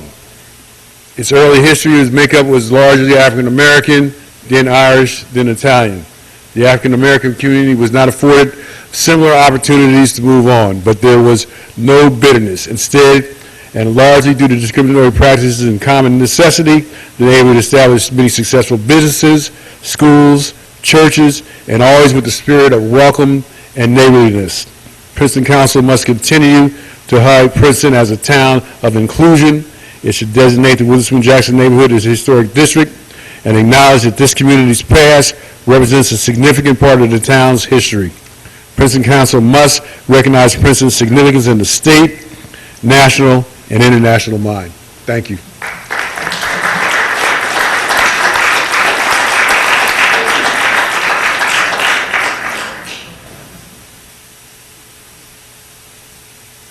Hello. My name is Barbara Banks, and I live at 191 John Street. I've been here long enough to know Princeton. I was raised here, but I wasn't born here. I was born in Trenton because my mother couldn't go to Princeton Hospital. In 1929, she came to Princeton and from Rhode Island and had to be told that she couldn't sit at the counter at the Balt Bakery. But this was never taught in the home. We were raised to respect everybody. And I think you should do this.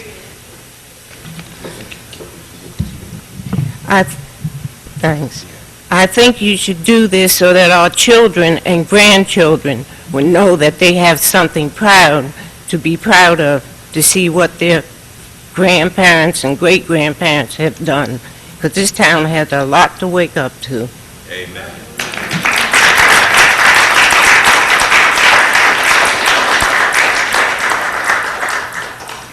I'd like to call up Joe Tadlock, Luis Molina, and Santos Gonzalez.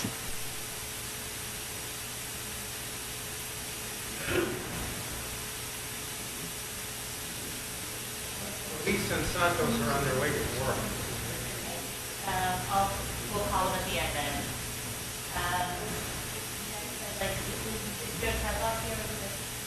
Can't hear you. Oops, sorry. He left too, okay. Then Minnie Craig, Alan Carnevale, and Dr. Sam Hammond.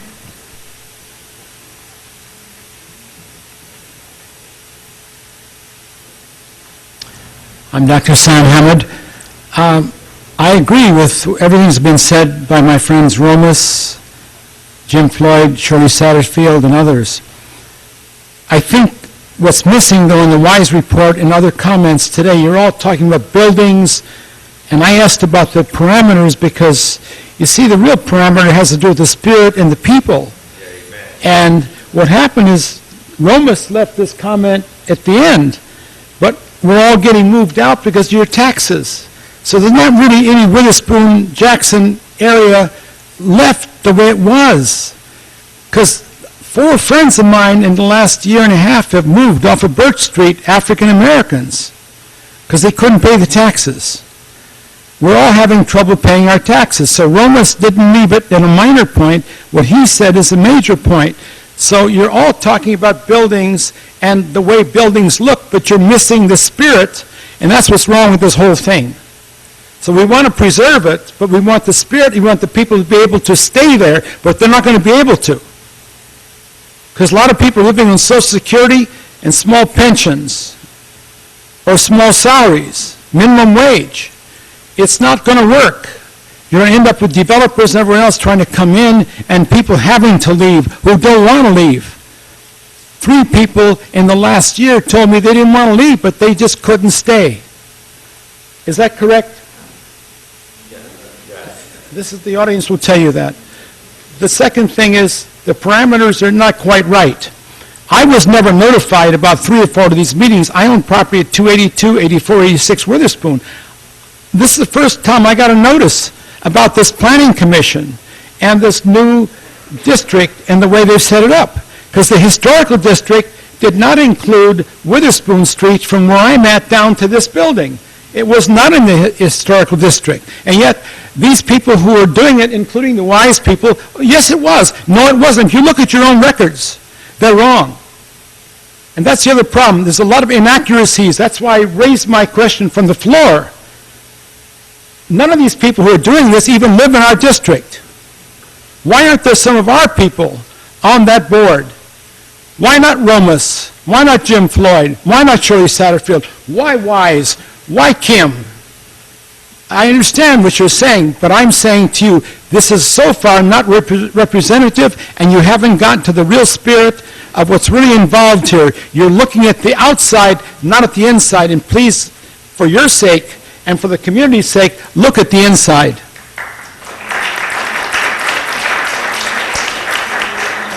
All right, I've just been asked to clarify that Shirley Satterfield is a member of the Historic Preservation Commission. There, please come.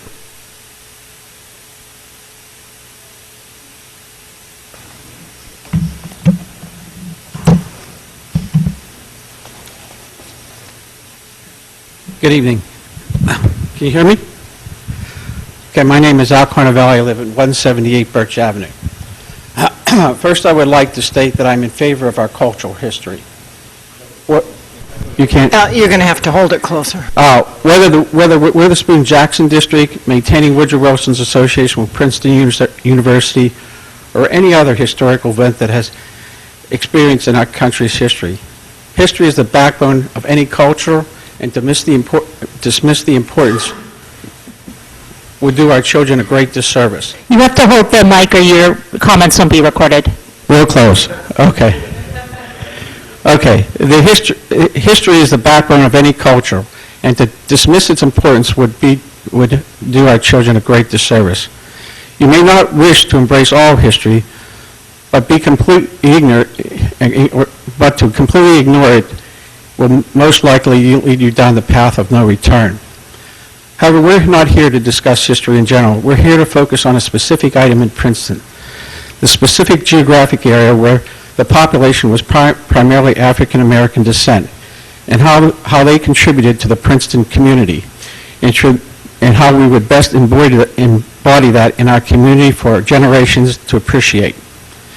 Before I address the board with my questions that I believe need to be answered, I'd like to set the stage by reliving a few of the events in the past weeks that I was able to attend. So you can understand my concern over the judgment of some of the board's decisions in the zoning board and make crucial decisions that impacts this entire community. Let's start with the city council. Recently, I attended a meeting where there was discussion on open space.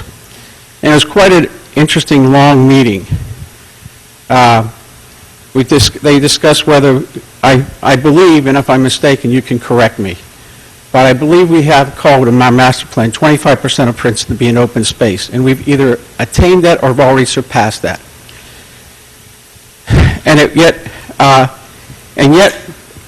With the board was presented the opportunity to purchase additional space at the rock bottom price that exceeded $4 million. A great bargain was stated by one member of the audience. Now the decision. One member of the board decided an alternative way to get to pass and get the purchase open space. He voted not to purchase. Valid option. One member discussed cost factors and where the money would be allocated from. He votes no. Another member discussed cost factors and carrying cost and maintenance cost, and you would think that would have been a no vote, but it was yet. In short, the request passed. Yes. In short, we don't appear to have the resources to adequately support this purchase, and this will now impact the tax increases. You decide if this was a wise decision. I'm really not there yet. Okay, you know what? There's a lot of people who wish to speak, that's why they're limiting the time, but if you can just get to your... But you can submit, if your comments are written, you can submit, anyone can submit written comments. Okay. What I really like to understand is, and I've heard a lot of people speak here tonight, is people in the community who have lived here a lot longer than I am, who've lived here their whole lives, young people, older people, etc. I'm still questioning. Explain to me, or to this group of people, how making Witherspoon-Jackson a historic district will preserve the African-American heritage in this community. Because what I hear is benefits, tax benefits for builders. I hear property taxes going up. And we've heard from people here saying they can't live in the community anymore. The taxes are too high. So we can have an historic district, but is it going to really help in maintaining that African-American heritage? Can anybody give me a sound answer to that? Okay, we're not going to get into back and forth because we want to be able to hear from everybody. I'd really like you We'll to pick think it about up it at because the it's been end. going on for quite a long time. It's over a year and a half or so, and we're Okay, just thank getting... you. I want to make sure Minnie Craig gets a chance to speak and everybody else on the list. Okay. Thank you. Wait a minute, I got... Minnie Craig, it's your turn. And then if you have written comments, you can submit them to the clerk and we'll include them in the minutes from the meeting. Leave the mic. What are you doing? Doesn't work.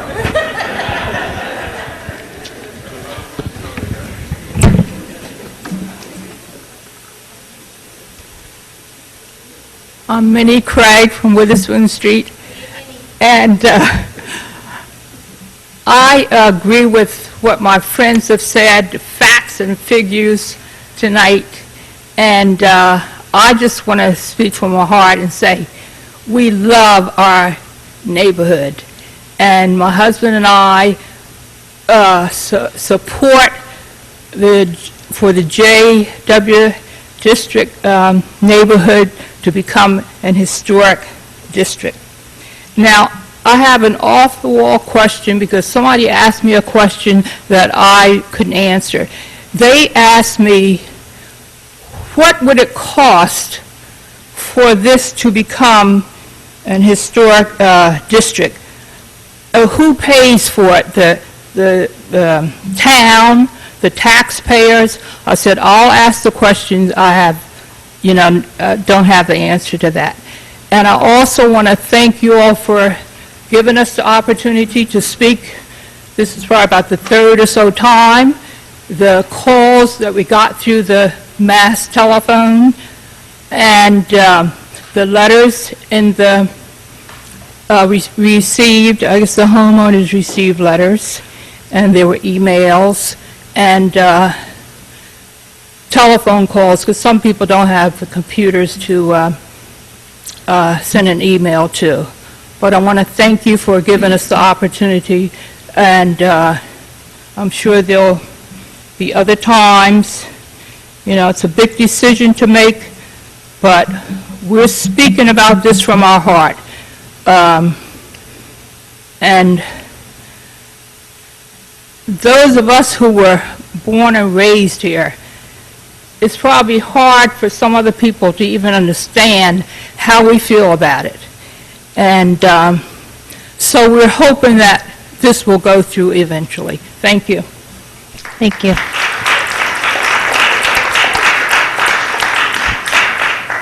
And we are keeping track of all the questions that have been raised, and when we, after we hear from everybody, we'll make sure we address as many of those questions as we can. The next group I'd like to call up is Andrea Odysyenska, Bill Urian, and Sam Bunting.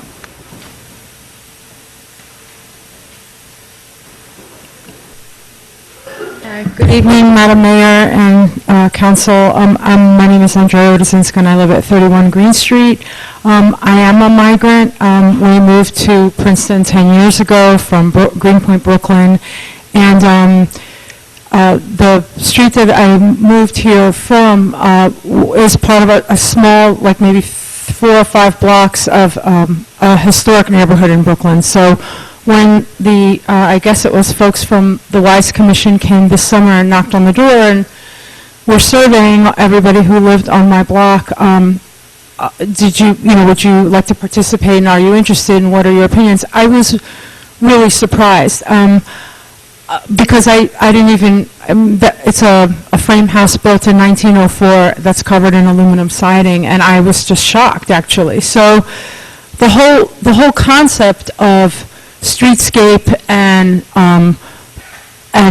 preserving social fabric and the history of a people that came before and built the neighborhood is really important. And I think when people think of landmark designation neighborhood, they tend to leap forward to uniform look. They tend to think architecture and uniform buildings built, in the 1870s made out of brick. And so I think it's really important to do more outreach and more education, because what attracted me to Witherspoon is it felt like Brooklyn. The whole idea of people talking to each other, sidewalks, the stoops were like the porches.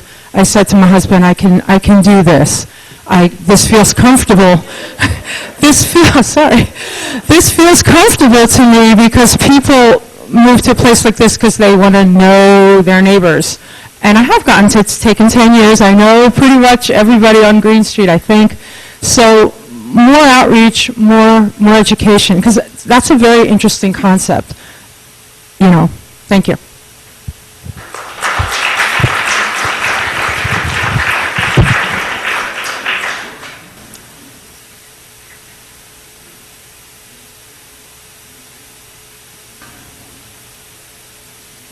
Good evening, Mayor and Council. Thanks for listening to everybody. I'm going to have a somewhat contradictory viewpoint of what everybody's saying. Well, my question is, by creating a historic district, will that really accomplish what you want to do by keeping properties values realistic and taxes also realistic and within people's means? Or will creating a historic district just make it another hoop that people have to jump through for their properties? And I look to Princeton University because this is a main corridor from the building we're in, Witherspoon Hall, to Nassau Hall to Princeton University. And I look to their development, where they've developed, well, Stanworth could have been considered historic district, Butler Tract could have been considered historic district, Murray could have been considered a historic building, and the Hip and McGee's could have all been considered historic districts. But they chose to tear all of those down and rebuild anew. Now, I personally my son owns a house in Princeton, and we bought a house that was 55 years old. Now, all these houses that the university did were 60-some years old. We redid the house because people nowadays they want central air conditioning, you want heating systems, you want the electrical that's not two-pronged, but it is grounded. And we redid all our electrical. We redid the complete plumbing system. We redid the windows. We redid the roof. We redid the entire house. Guess what? After we're all done, we put about a lot of money into it, and we did a lot of the work ourselves. We still have a 60-year-old house. The value of the house is basically the same as when we purchased it, so he's not really going to recoup a lot of the value he has. And I've also heard about the various communities that lived in the Witherspoon Jackson area, the Irish community, and how they've been honored over the years. I happen to be Irish Welsh. They really don't have anything in the neighborhood. There is no representation there. The Italian community has the Dorothea House and the Petronella Gardens, which are off of Mountain Avenue. The African American community has the the recently named, a couple of years ago, Heinz Plaza. They have the Paul Robeson Road, the Paul Robeson Arts Council, the Paul Robeson house that he grew up in, the Waxwood Apartments, the Masonic Temple, the Mary Moss Playground, and the Hank Pinnell Learning Center. So my only thing about making the historic district is it going to accomplish really what you wanted to do, or could it be better addressed by other means? Thank you. So my main thing is just to vote no. Thanks.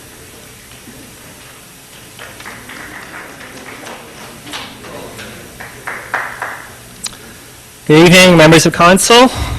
Do I need to swear in? No? Just go for it? Okay. So let me start by saying, through this... My name is Samuel Bunting. I'm a proprietor at 242 John Street. I'll start... I just start by saying, through this process, it's been really great to hear all the stories from the African-American neighbors of the Witherspoon-Jackson neighborhood. And, I fully agree that the town ought to recognize and celebrate the history and legacy of African-Americans in Princeton. On the other hand, I am very skeptical and concerned about the proposed historic designation ordinance. And the reason for that is one of costs. We have a community here which is the lowest income community in Princeton, and this historic designation ordinance is likely to add to the costs and to further the exclusion of low income people from the neighborhood. I have a small house on John Street which I bought to look after and provide a home for renters where they wouldn't have to worry about being evicted or messed around like what used to happen to me.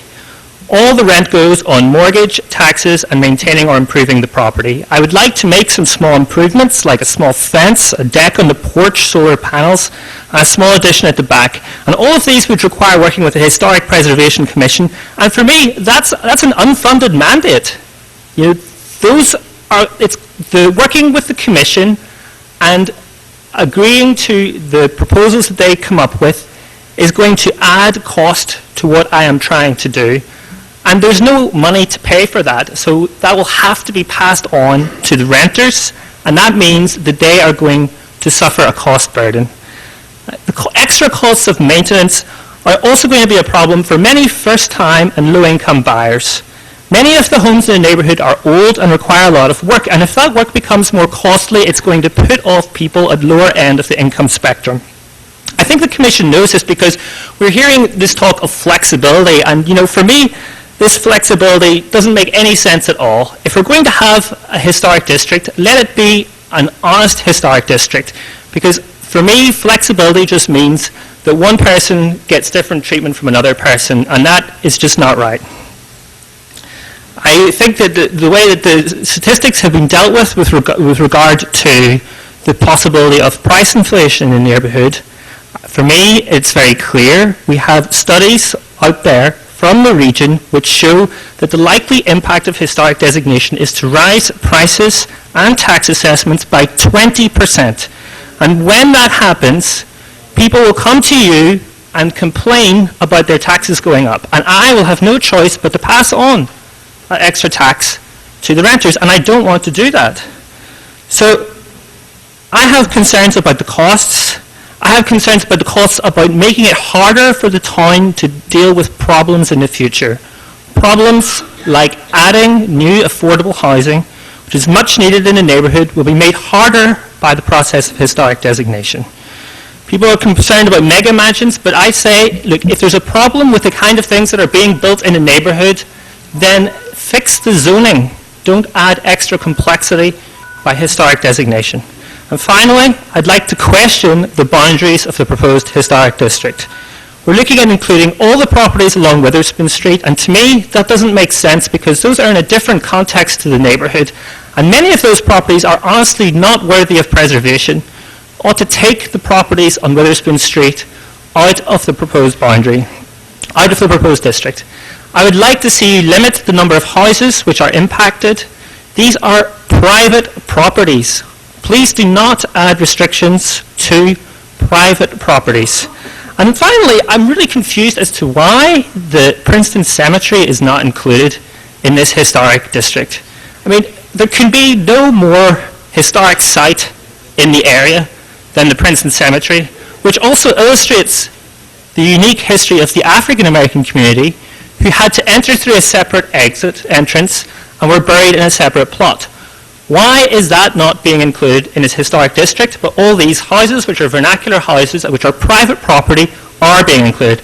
I'd like you to think about that, and if you find it essential to make a new historic district here, please revisit the boundaries and find a balance between protecting important historic sites and the needs of local homeowners. Thank you.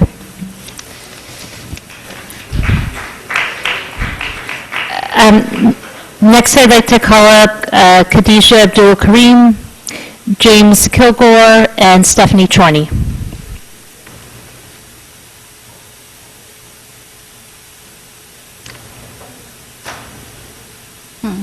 Good evening.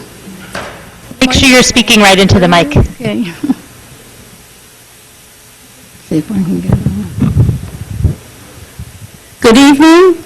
My name is Khadijah Burrell Abdul Karim, and I grew up at 21 Lee Avenue.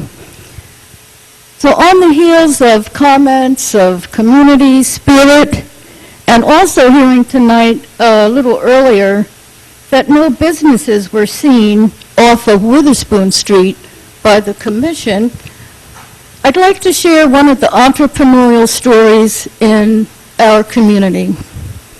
At the age of 26, my mother, Doris Burrell, opened a beauty salon called Doris Burrell's Beauty Salon. She first started out working for Christine Moore on Spring Street, and she was another black entrepreneur. My mother worked there, but wanted to venture out on her own. She didn't like some of the policies at Christine's. And she and my father bought the home at 21 Lee Avenue. It was an old house, and they fixed it up and made a loving home. We lived upstairs, and the businesses were downstairs. My father also had a floral shop for several years, and he went out of business. And then my mother expanded and her beauty salon. Well, my mother recently passed at the age of 95, and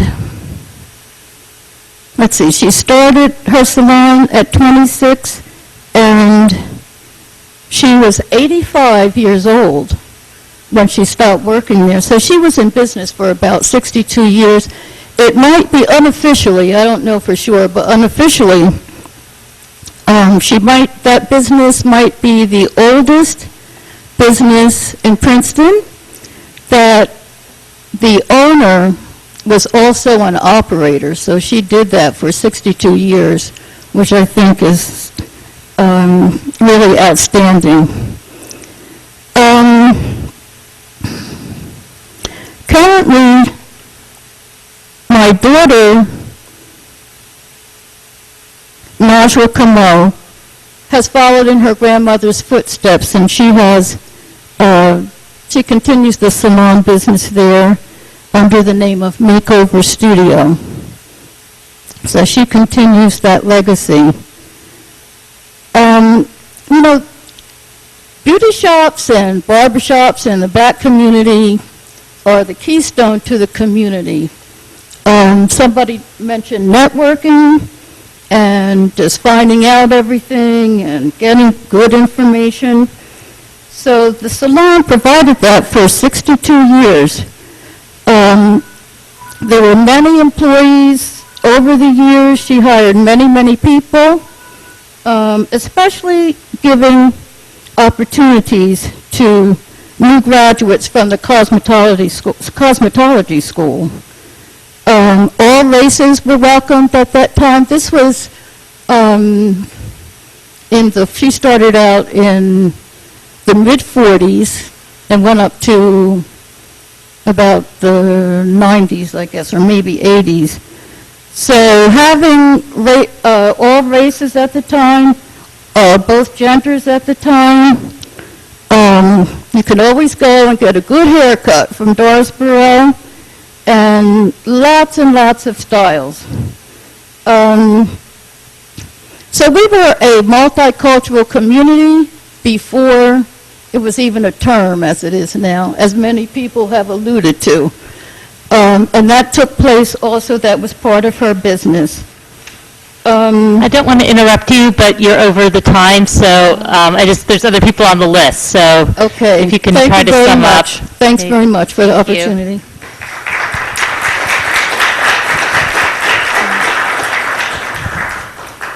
Good evening, Mayor and Council. I'm Jim Kilgore, publisher of the Packet. I'm born and raised in Princeton, and I really do care about this town. I would ask that 3 of our small office buildings, at the far north end of the map there, you can see there's 2 purple and then 1 pink, right up the tip there, that they be removed from the proposed district, the 290, 292, and 294 Witherspoon Street. These buildings have been used for offices for more than 30 years. They are in a B1 zone that allows for intense business use to include light industrial use. And the consultant didn't consider use, he was only considering their architecture from the outside. Our small office buildings basically are Sears Roebuck catalog houses from the 1920s and are not up to today's standards. They have small bathrooms, small hallways, and various small office spaces. None would meet code requirements today. All buildings back up to the Packett's main building with office buildings and a former gas station across the street. Truly an active business area, not a residential area in that specific spot. One of the buildings, 290 Witherspoon Street, is a non-contributor to the district, according to the consultant. The properties are outside the original study area that ends at Birch Avenue. These properties are north of that, and they are at the far north end of the district, as you can see. And I was not told that they were going to be included for the study, and the consultant said he would have met with me and reviewed the properties had he known I was interested. Anyway, these properties, because they've been converted to office and have been changed a fair amount, have little historic value. Several of the Historic Preservation District members felt the study area should have ended at Birch Avenue, as I do. I feel this historic district should be reduced but still preserve core properties. I strongly support a location in the district of a house or a location such as Paul Robeson House to collect and treasure the African American history in Princeton. And I'm also concerned about some of the other implications on Witherspoon Street and its ability to allow for small businesses to flourish there and serve the communities on both sides if a historic district encompasses that streetscape. Thank you for your time and interest, and I hope you will consider my request. Thank you. Thank you. Is Stephanie Chorney still here? No? Okay. The next group of speakers then is Bob Hillier, April Hill McElroy, and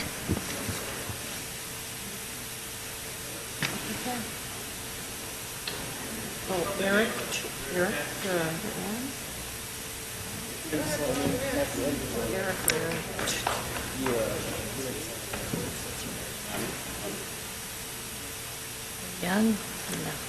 We'll start with those 2, and then we'll figure out the handwriting for the 3rd.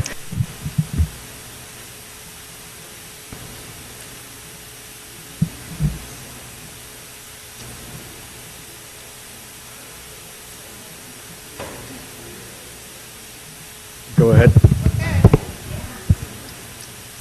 Good evening. My name is Bob Hillier, and I have my offices at 190 Witherspoon. I've been in Princeton for 70 years, believe it or not, and for 15 years I've been involved in the neighborhood. I've also been involved in historic preservation. My firm has restored the Supreme Court building, the Virginia State Capitol, and Lincoln's Summer Cottage. Locally, we've restored the McCosh House on Nassau Street, South's Garage on Moore Street, and the Waxwood, which was originally the Witherspoon School for Colored Children. We restored it and actually paid for and got it put on the National Historic Registry. That site, which is the big pink site there, could have been 14 townhouses, but instead we chose to save the building, and we worked with the neighborhood. So I'm experienced and a believer in historic preservation. I also believe that the history of the African-American community needs to be honored and the story of the neighborhood told. I think that the streets should be identified with special street signs. There should be monuments of marking important houses as we put monuments in front of the Waxwood. There should be a video of Shirley Satterfield giving the presentation that she's given. And I think the best thing would be a street museum, because I think we can save a bunch of houses, but the story is what's important about this neighborhood. And people in the future want to know that story more than they want to see a bunch of houses, some of which are of questionable value. Witherspoon Street, I think, is the number 2 street in Princeton, after Nassau Street. To many, it's a gateway to Princeton. Mr. Craig, and I've heard him give his talk twice, has given wonderful descriptions of what Witherspoon Street used to be. I worry how one can return the street to that glory with the restrictions of a historic district. Low ceilings, dry stone-laid basements, inadequate kitchens and baths, stairs too narrow to climb, asphalt shingle on the walls, not just the roofs, and asbestos shingles. These are all creating challenges. But in spite of these challenges and what I've heard tonight, I can support the historic district. I have one big concern about the rules. Without rules, decisions can be considered capricious, resulting in lawsuits. Can you imagine the zoning board trying to operate without a zoning code against which to measure applications? I hope that appropriate guidelines and measures can be given, or Elizabeth Kim is going to go crazy with all the work she would have to do. Thank you.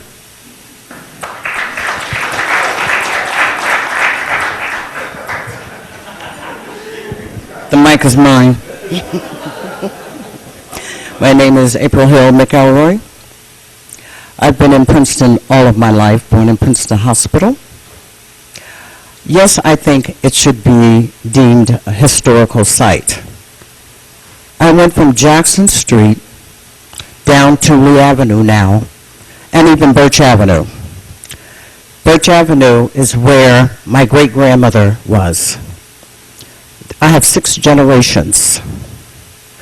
One of the people that Remus mentioned was my uncle, who was in the service, who was lost in the war before I was born, and one of my twin sisters is named after.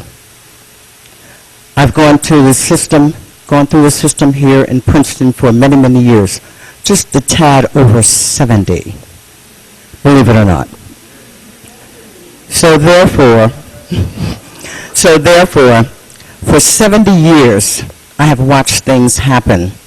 I watched this property get renovated. I watched the property of the school, Community Park School, on up, and watching businesses from residential to businesses, like across the street, the Packet, and other places here in Princeton. There are many, many things. I could probably talk for a couple of hours, but I don't have time and I don't have the breath for it.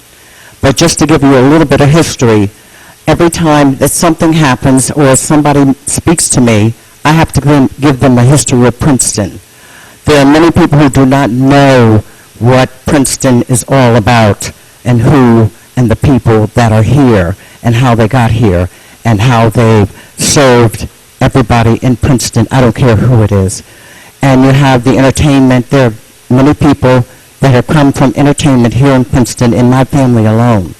I won't go through all of that, but anyway, so I'm glad to be able to speak. I would like to make sure that this is deemed a historical Princeton. Thank you very much.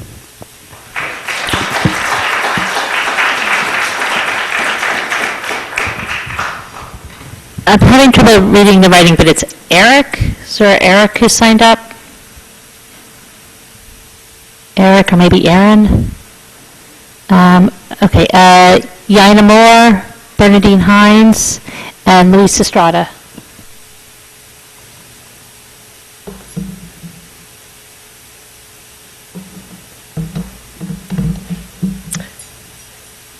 Good evening. Yana Moore, Green Street. I'm going to speak as fast as I can to get all that I have to say said. Thank you to all that preceded me, but in particular to Romus Broadway tonight, as he is our pictorial neighborhood historian. I guess I'll just add to my comments to follow his lead that Green Street spawned not one, but two graduates of Harvard Med School, 4 Princeton graduates in 3 contiguous properties. I was the first African-American woman. Was home to lawyers, educators, business owners, as well as those who provided domestic services, from which so many flourished, but were primarily relegated to, no matter their education level. And I might add that I was the only African-American mayor of either Princeton and the last borough mayor who was born in and whose roots are in the neighborhood reaching back to 1896. So why historic neighborhood? The story in the Wise Report is only a snippet of its rich history. The collages have so many stories behind them, strivers and achievers beyond the odds, contributors and builders of the institutions, businesses, infrastructure, and cultural life of all of Princeton. The architecture is not of the high street or the manor, but of the working class, vernacular, assembling and borrowing from established styles of the era. More importantly, the physical structures represent, influence, and support the social values of a close-knit village of families. Our homes are not financial investments from which our net worth is measured. They are part of our lineage of many families to pass on to their heirs. We invest in each other, our neighborhood, and the community, maybe not in the form of, but certainly beyond the measurement of money. Historic designation should protect the physical character that supports the values, human, not monetary, of the neighborhood. Open porches supporting the social life that stoops and balconies do not. Multiple second and ground floor windows on the front facade that provide eyes on the street and a human scale are significant to social life. Shallow, prevailing setbacks that bring homes closer to and oriented to the street are character versus rear-oriented housing types of new builds. Front doors that are truly street-facing encourage conviviality of the neighborhood through the built and natural environment. As has been recent building style, front yard, forward-facing parking, a vestige from mid-century modernism, is not typical to or supportive of the streetscape or social fabric of the neighborhood. And scale is a big thing. Current zoning, as is evident, lacks the detail to deal with the massing it generates that outpaces, looks over, and negatively impacts the human scale of the streetscape. Having lived in 4 historic districts and 3 historic buildings, I was skeptical just about how such a designation would impact the neighborhood. As an owner in one such district, I have been a part of the gentry that displaced indigenous residents. The Type 2 designation is, to a lesser degree, conservation versus preservation of an historic accuracy. That is a major benefit to a neighborhood where maintaining affordability is important. The processes are tiered to the financial interest and investment ability of individual owners. Mind you, in the last year, the most astounding spike in pricing has occurred. I collected the sales and listing data from the past year, and the per square foot price of renovated new structures has outpaced the western section. It should be noted that the purchase price of original properties has not risen with the same fervor. Historic district designation should help stabilize this dramatic escalation that impacts our taxes. So I, along with 2 of its founders, have resurrected and renewed the state status of the Witherspoon-Jackson Development Corporation in hopes of addressing some of the concerns people have had about the impacts of a designation, whether in costs or services needed to maintain, improve, or financially stabilize their properties from an onslaught of market forces. We are interested in and look forward to developing a board of stalwarts, a board of eminent and infinite resources. However, it is our government's role to ensure that our community not become a Wall Street of wild speculation by big money and high rollers. As citizens, we rely on you, as elected officials, to balance those deleterious effects with the interests of the public good, in the interest of a less advantaged neighborhood, and the interest of the entire community. Thank you.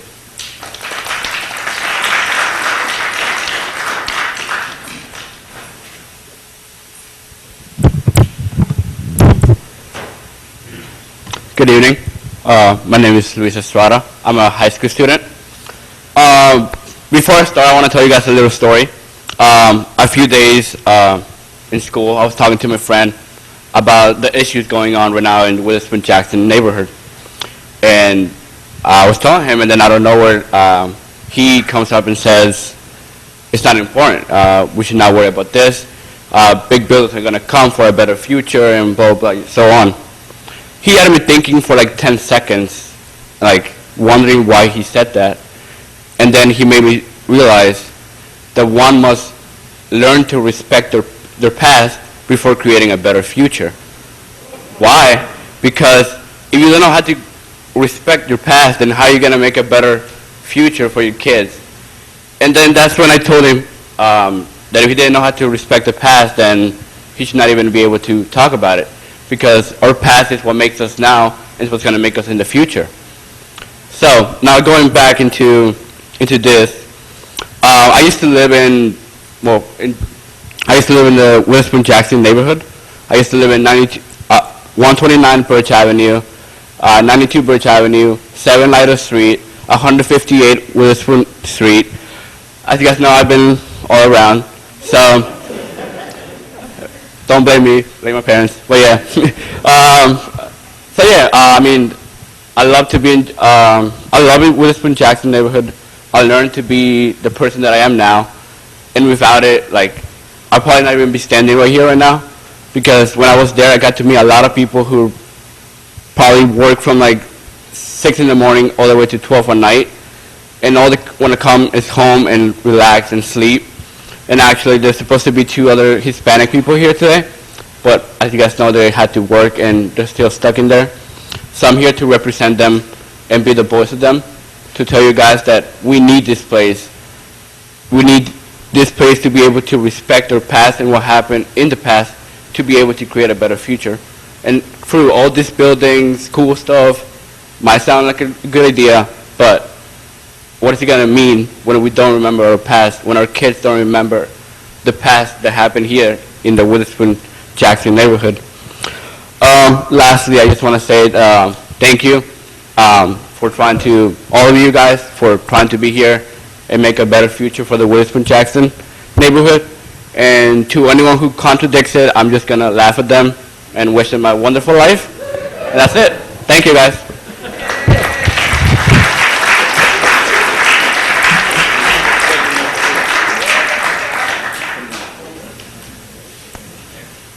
Good evening.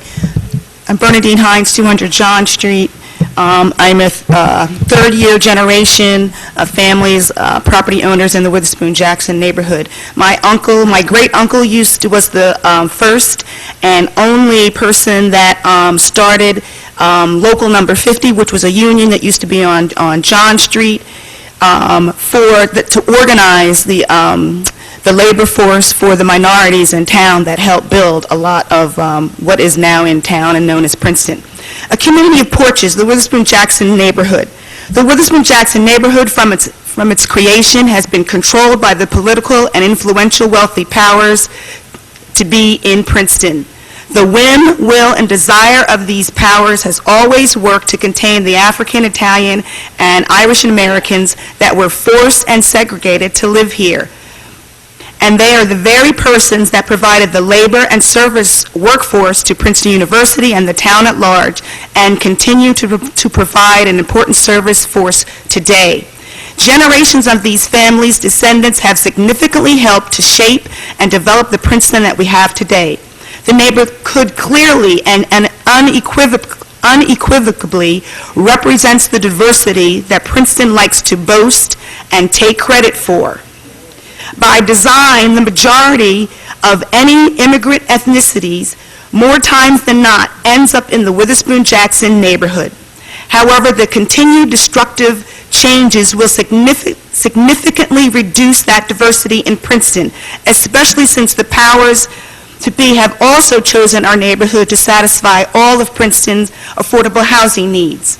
The construction of million-dollar homes will eradicate that.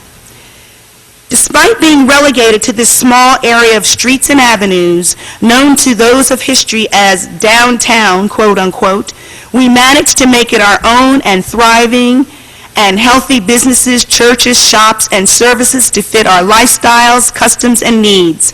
Our network of porches provided a necessary means of communication and family and social cohesiveness. As the Historic Preservation Committee has thoroughly reviewed and reported, contrary to opposing commentary, this designation was initiated in 1990 to some extent and only brought to the forefront in light of the increasing invasion by not all, but some developers and architects.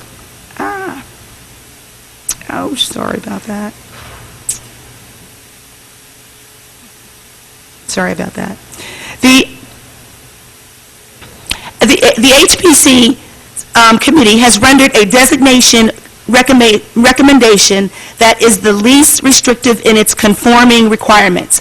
I feel they have thoroughly and concisely addressed many of the legitimate questions and concerns that certainly should be reviewed. The guidelines are very accommodating and provides room for flexible consideration. The historic designation should not be penalized and hindered by the various differences in property size and landscape. Obviously, we have a large task before us for some properties to conform, but I see that as no reason to throw our hands in the air as a hopeless possibility. And let me point out, the controlling wealth and powers that have manipulated and contrived the neighborhood needs to take responsibility for our current state of affairs due to its neglect and indifference. Without this historical designation, the diverse African, Italian, and Irish history will be completely lost. It will be as if we never existed and our contributions will be gone. There has never been and currently not any active efforts on the part of this town or the local historical society to gather, collect, and maintain, preserve, or display any of our important history on a permanent basis. Historically, we've had to fight more than any other community on every issue, change, twist, and turn that affected our neighborhood to uphold and maintain our beloved and precious neighborhood. It is our right and the council's duty to finally approve and uphold this historic designation. It is necessary, justified, and long overdue. Thank you for listening, your time, and service. We beseech the council to move forward soon to approve the historic designation. Thank you.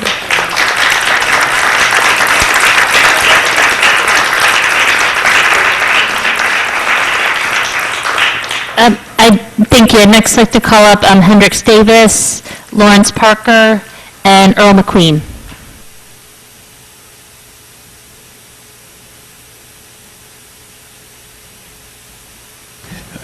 Hendricks Davis, 232 John Street, where I have lived for the past 33 years, and the property that I acquired because of the Witherspoon-Jackson Development Corporation's existence back in the early 1980s.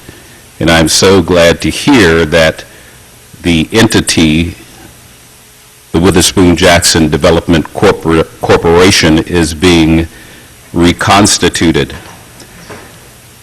Oh, that it had not gone out of business over the last 30 or 25 years, and perhaps we would not be here with this particular concern tonight. But I am very thankful that walking up Witherspoon Street when I came to be the Director of Field Education at Princeton Seminary in the early 80s, that I saw a for sale sign leaning against what could adequately be described as a shack. But it was someone's home. It was a person's home. A family had lived in it, had grown up and raised their children in it. It looked like a shack from the outside because the neighbor next door, their son, had a BB gun and had been shooting out the windows, and I guess they didn't get around to boarding them up in time. but I had a vision for it, and I guess the 4 people that were on the list ahead of me on that Witherspoon-Jackson Development Corporation list did not have a vision for it. So I'm very thankful that I have been able to move into a neighborhood that I sought out. I wanted something that had a bit more of a, I wouldn't say urban feel, but something more than what I was experiencing out on Route 1 in the seminary housing that I was provided for the first 2 years that I lived here, the Charlotte Rachel Wilson Apartments. So that's how I came to be where I am. And what I found is that there is a great neighborhood there that is welcoming, and as my good neighbor Tommy Parker has said, inclusive. And I am here to support the designation of this neighborhood, Witherspoon-Jackson neighborhood, as an historic district, not because of the architecture, which I think there are many parts of the architecture that is significant, but because of the great contributions that the neighborhood has made to all of Princeton. This neighborhood, I think, has really taught Princeton how to be a neighborhood and how to be a community, much like the African American people of the United States have taught all of us how to be one nation, true to its creeds. I'll wrap it up here, but I think this is just really one thing that you have the opportunity to do, make this designation de jure a matter of law. It's already de facto an historic district, is it not? We all agree.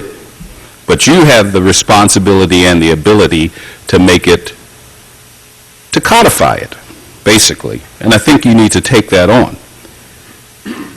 But that's probably going to be the easiest thing that you do in preserving the neighborhood, because we also need to address other things that you as council members need to do more of, and that is economic development, particularly economic development that allows people of color, newcomers, immigrants, the opportunity to build businesses just as they have in the past in this community.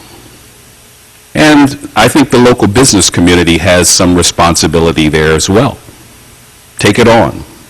Partner with the university's new entrepreneurial venture here in town. But you also have the responsibility, and I think the ability, to advocate for property tax reform. So it can start here with you, and that will certainly benefit not only the Witherspoon-Jackson neighborhood, but all of Princeton.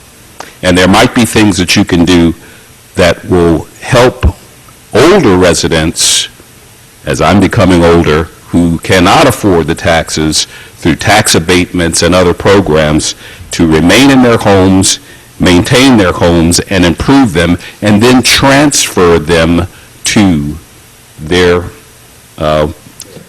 heirs. Okay, thank you. I don't want to have to cut you off, but you're way over time, and I want to make sure other people get to speak. The fourth thing that I encourage you to do is to really dig deeper in affordable housing. And not just in this neighborhood, though I don't mind more affordable housing, as you know, in my neighborhood.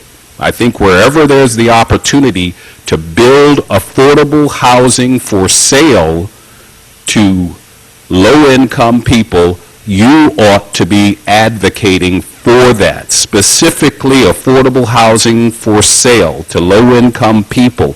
And you all should be doing more to find ways to get the Supreme Court to Okay, thank provide you. the opportunity for local residents and residents with a history here to buy that affordable housing. Okay, So thank those you. are four things that, or three other things that go along with this historic designation that will Okay. actually make it a very positive thing. Thank you.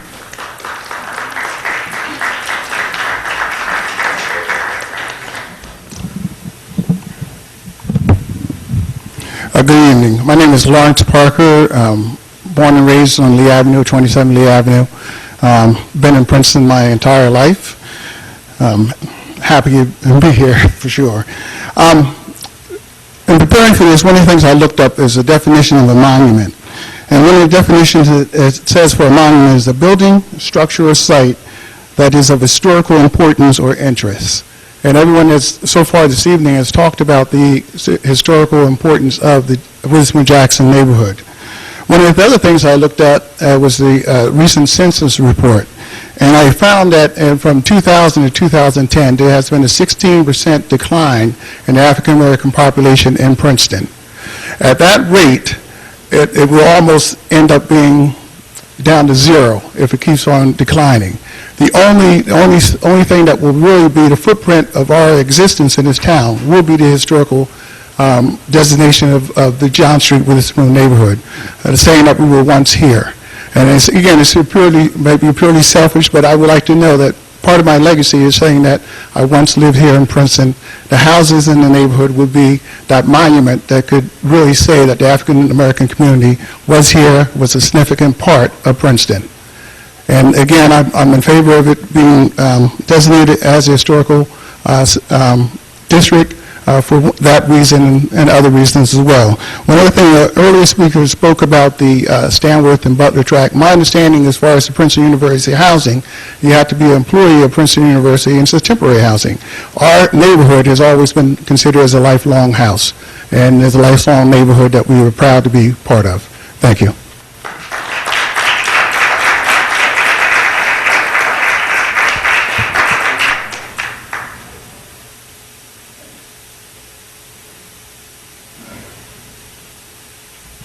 Good evening, Mayor and Council. My name is Earl McQueen. I'm a resident on Lee Avenue in Princeton. I've been listening to all the conversation tonight, trying to figure out where I can put something in that's a little different from everything we've heard. And what I think about as a resident who's grown up in Princeton all his life, for the most part, is how I grew up on Birch Avenue and lived in Princeton for 55, 60, almost 60 years. I've had the opportunity to live here, work here, know everybody who's lived in the Witherspoon-Jackson area. My grandmother, my mother, my father all grew up here, all attended Princeton schools. My grandmother taught at Nassau Street School. I don't know whether she taught at the school on Quarry Street, but some of the people in this room were her students. But what I want to say is, back when I was in the 5th grade, I took a job as a newspaper carrier for the then Trenton Times. And I had a paper route on Birch Avenue, Lee Avenue, Witherspoon Street, Franklin, Stanworth, and then eventually got over on the west side. And I became very knowledgeable of the town and its people and the history of the town and its people. I feel as though that particular issue needs to be maintained, and that's why I support what the Witherspoon-Jackson Neighborhood Development Group is trying to do and make the neighborhood a historic district. I think there's a lot of things in the area I never even knew until just maybe in the last 2 or 3 years, when I sat down with Brother Jim Floyd, my fraternity brother, and some of the other people in the neighborhood, and became aware of how historic Princeton really is. I'm trying to now teach my 14-year-old daughters, who all they want to know about Princeton is Nassau Street and the little stores up there. I want to teach them about, let's walk around, if I could walk, because I just had back surgery, if I could walk around and teach them what I'm starting to learn now. I think it's very important for them to know this and where they came from.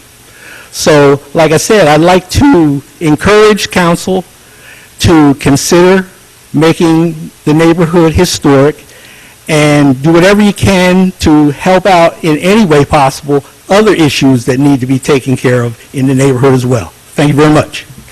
Thank you.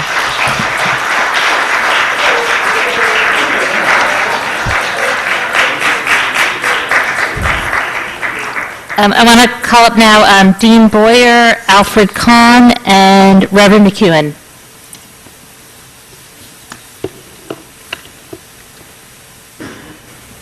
Good evening. My name is Francis Dean Boyer, Jr., a resident of Birch Avenue. I've been sitting here all evening listening to the comments. I have very mixed emotions and feelings regarding the things that were said. I know it's very difficult for you as people who didn't grow up in the community to really care about what took place in the John Witherspoon community, and I can understand that. But also what's frightening is I live at 194 Birch Avenue, and I grew up at 190 Birch Avenue. And there was a house built at 186 Birch Avenue. Does not fit into the community at all. And I know every night when I wake up in the middle of the night because I feel somebody smack me in the back of the head, I know that's my mother turning over in her grave to know that a house of that nature was built on a lot that Princeton Township told me directly that was too small to build a house. And I have they sold it just recently, I think. And I went in there to tour it because I didn't get a chance to go in before they moved in. And I went into one of the bedrooms, and I could look on the top of my roof to see if my roof needed repair. So if this is the kind of stuff that's going to be built in the John Witherspoon community, that's our concern. We know that you probably could care less about the stories that were told you because it doesn't affect you. It doesn't hit you in your stomach. But it means a lot to us. And as the gentleman, I think he left, the gentleman with the beard said, I guess we should be satisfied with 5 different landmarks in Princeton to represent the black community. Well, the black community represents more than 5 locations in this town. And that shows you the small-mindedness of people who think that African Americans' contributions to this country or this town is minute to a few locations. Because we're bigger than that, we're prouder than that, and I guarantee you that one day, when this is all said and done, and we're all going to have to be judged for our attitudes and our accomplishments, you're going to be shocked at what you're going to be judged on.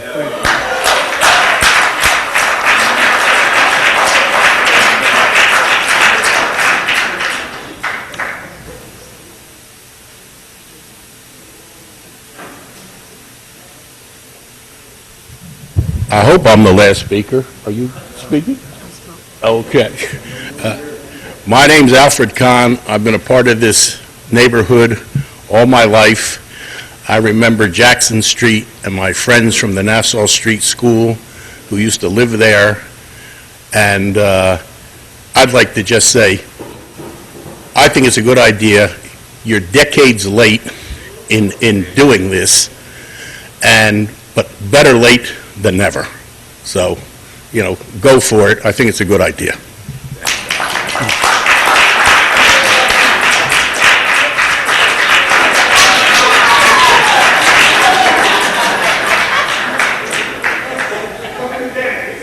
I'd like to praise God first. Mayor, council, my name is Reverend Edward A. McEwen III. I now reside in Trenton, New Jersey. I grew up on 31 Jackson Street. In the 6th grade, we moved to John Street, 161 John Street. And I went off to college, came back to Princeton, and now I'm living in Trenton from a family of 8. All that was said this evening, I want to give thanks and praise to God and for the people who are supporting this as a historical district. You see, because in the beginning was the Word, and the Word became flesh, and the Word dwelt among us. You see, to us African Americans, our ancestors left a legacy, and the legacy they left in that community was the Word. It was education. It was love thy neighbor. Love one another. I need your participation in this.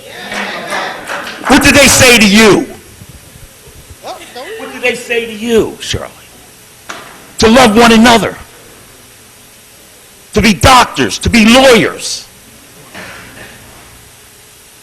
To give to one another. It's about time that Princeton recognizes the black community or the African American community. It's time. See, when we stepped outside of our community, that's when we faced the Jim Crow, the oppression. You see, my mother worked at the Nassau Club. And for your information, the Nassau Club in Princeton was an exclusive club. She worked there all her life until she passed away. Very exclusive white club. Male. And the reason I bring that up, because she used to tell me stories of the waitresses and the men. When they dropped their knives and forks, the black women would bend over to pick them up, and the white males would look under their dresses. But she couldn't blow the whistle because she had 8 to feed. I want you to get this. And this woman educated, along with her husband, all 8 children, probably making less than $100 a week. I want you to understand the tradition, the rich history and tradition that comes out of this community. So I'm asking each and every one of you to look into your heart and do what's right. Do what's right. Because as the young man just left, you're going to face your maker one day. You're going to face him. Thank you.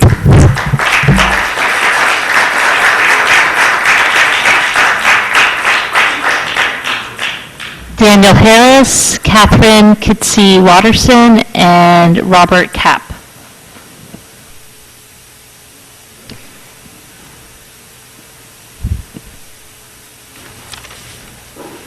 Madam Mayor, members of council, I'm going to be as brief as possible because I have this goal that you must reach a consensus tonight about moving forward an ordinance at the earliest possible time.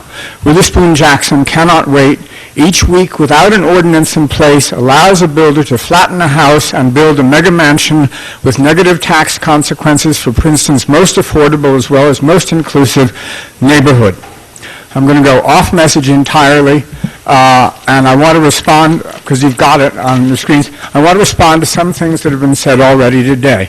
Ms. Butler has, Councilwoman Butler has asked about costs, both administrative and otherwise, and she has been answered by Elizabeth Kim, who expects no additional costs due to repairs. This is a modest neighborhood, as Lee Solo has stated.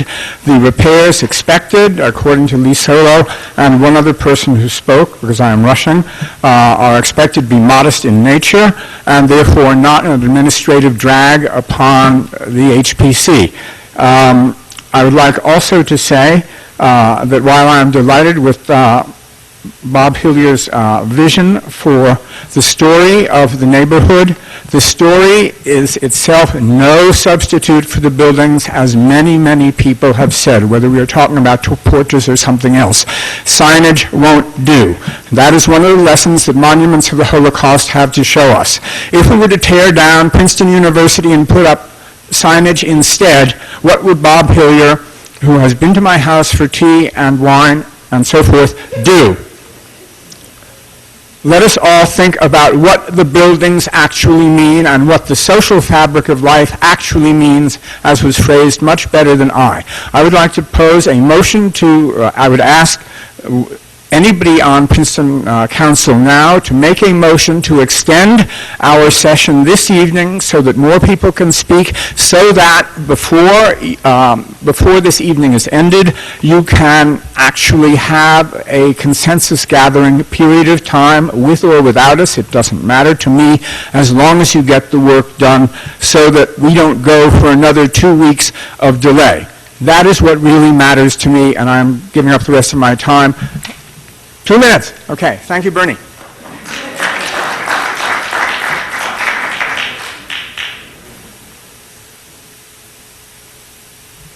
Hi, my name is Catherine Watterson. I'm also called Kitsy. And I taught at Princeton University, and in 1999 started an oral history with Hank Pinnell and Buster Thomas and Penny Edwards and Shirley Satterfield and various people. Everybody, we sent out to the whole community, and we ended up over 4 years having 50 interviews, and they're now organized and along with 5 historical interviews, and it's now a book called Voices of African American Princeton 1900 to 2000, and it's under consideration for publication right now. But in working on it all this time, one of the things that's just astonished me is that this neighborhood represents the entire history of the country, because the framework for the neighborhood was, of course, slavery, and the first Africans to come to Princeton came before it was even a town. 7 African enslaved people of Robert Stockton and his wife, who the ones who built Morven. And other people in the 1700s came directly off boats from Barbados and from other places and were bought and sold in Princeton. And there were also freed people that came to Princeton, but they did all of the work. And what's so amazing about this neighborhood is it's just an island of ingenuity, because the law that said a slave is a human being with no freedom and no rights because they are the property of someone else. That's what this neighborhood has fought since the very beginning. And you probably know that at the beginning, the neighborhood started right across the street from the university and then was pushed back. But the fighting and the participation of African Americans. There were African Americans fought in the Revolutionary War, and you know that in the Battle of Princeton, a lot of the fighting was done right in the neighborhood. It was one of the bloodiest battles, and it was a turning point in the Revolutionary War. And African Americans were fighting in the street and in that war. And they fought in the Civil War. They fought in every war that's been in this country, including 1812. So it's there. You can look at the whole history, and it's the history of the United States. It's also the history of Princeton and Princeton University. So I think, the 7 founders of Princeton University all had slaves, and the first 8 presidents of Princeton had slaves. So the time that has been spent represents all of it. So it's a really historic neighborhood. It goes back to the beginning of the beginning. Thanks.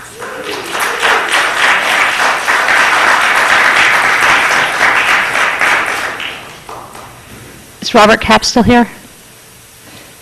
Nope. Okay. John Heilner, Josh Zinder, and Areta Polinsky.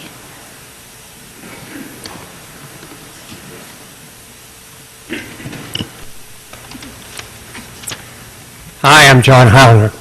I can't begin to talk about the history of living in the neighborhood and living the lives that my good friends, brothers and sisters have lived, because I haven't. But I would strongly urge you to move ahead and create a Witherspoon-Jackson Historic District. Some people have claimed that designation of a historic district will, quote, lead to gentrification, end quote. In fact, that's exactly what's happening today. without any sensible controls in building. Let's apply some common sense to this. Does a historic district with its small scale and style homes, such as the Witherspoon-Jackson district have, close to the sidewalks, with short driveways, with its present streetscapes, is this the kind of place where wealthy people will plop down over $1 million for a 30 by 90 foot lot when it's a historic district, where they can't radically alter the view to their own street, the view from the street to their so-called modern tastes? I really don't think so. Everyone complains about gentrification, but few, if any, towns have done anything to halt or slow it down. Princeton can be a leader in urban design by showing how to protect its valuable cultural and social heritage while slowing down gentrification considerably and providing housing that's affordable at the same time. We have an opportunity not only to make up for our past wrongs to this community, but equally important, to set a new and higher standard for our own urban center. Let's not become a New York or LA, where only the very rich can live in or close to downtown. Let's keep housing that's affordable for all our residents and working people close to our centers of culture and commerce. This is your responsibility to decide. For the benefit of Princeton as a whole, past, present, and future, not just the transient residents of this particular area. We all gain from the gains of each other and from a strong community. I hope that you will reach a consensus tonight to introduce an ordinance as soon as possible. I understand that 60 houses were demolished in Princeton in 2015. I realize that not all of them, obviously, were in the Witherspoon-Jackson area. But if we let things continue as they are, more and more homes will be torn down and we'll have nothing left to preserve. So as they say in the real estate business, time is of the essence. Thank you very much.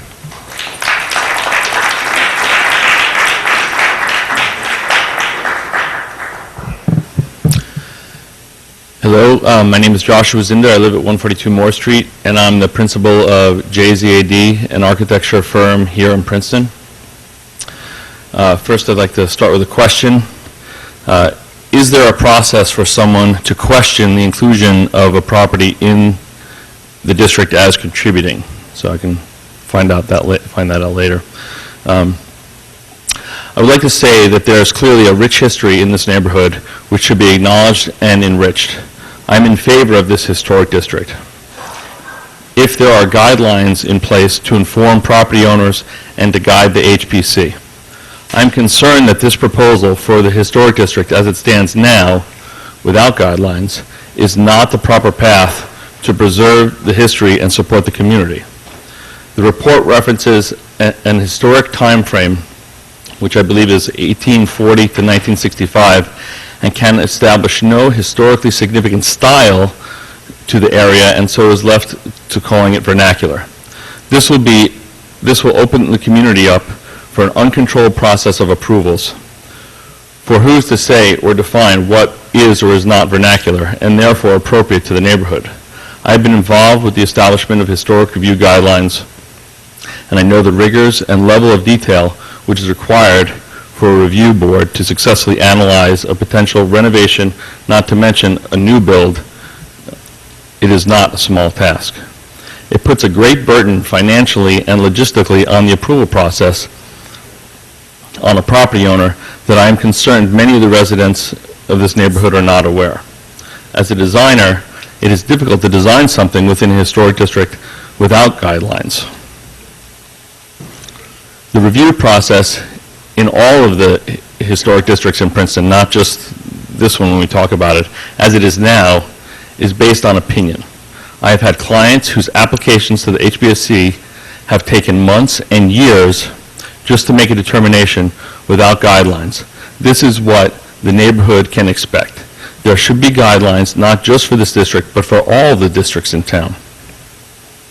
We see that in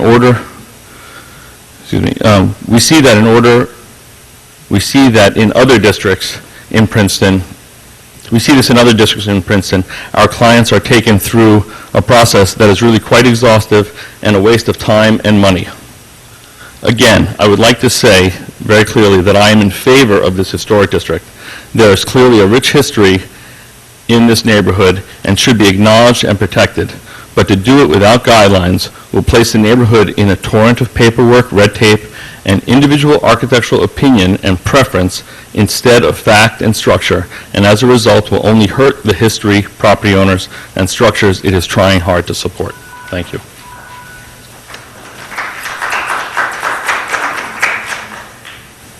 Is Loretta still here? That's here. Okay.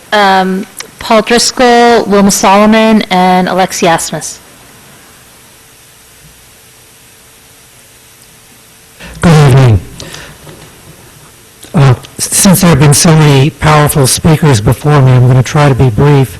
I'd like to say that I strongly support making the Witherspoon-Jackson neighborhood an historical district because streetscapes, which are referenced in the master plan, must be maintained in order to preserve history, the history and character and diversity of the neighborhood. Equally important are the related issues of size, scale, and relativity. And I'd like to echo what somebody said earlier this evening about the zoning board.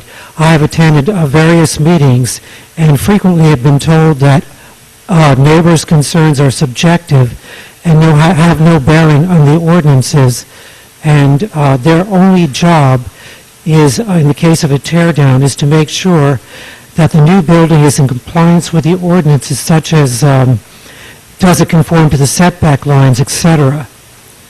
Somehow our current laws seem to overlook the necessity to preserve size, scale, relativity, and streetscapes, and that a historical designation is the only way, it seems that a historical designation is the only way to do so. And lastly, there must be a way we can together keep this neighborhood as affordable to as many people as possible. Tear downs and replacements with upscale $1 million homes is not the answer.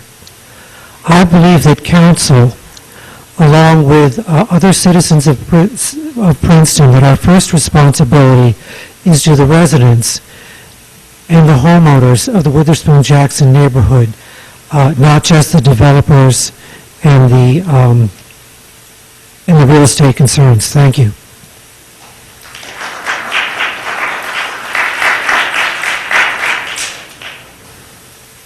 Hi, Wilma Solomon. I live at 41 TR Place, a modest neighborhood here in Princeton where the neighbors do talk to each other.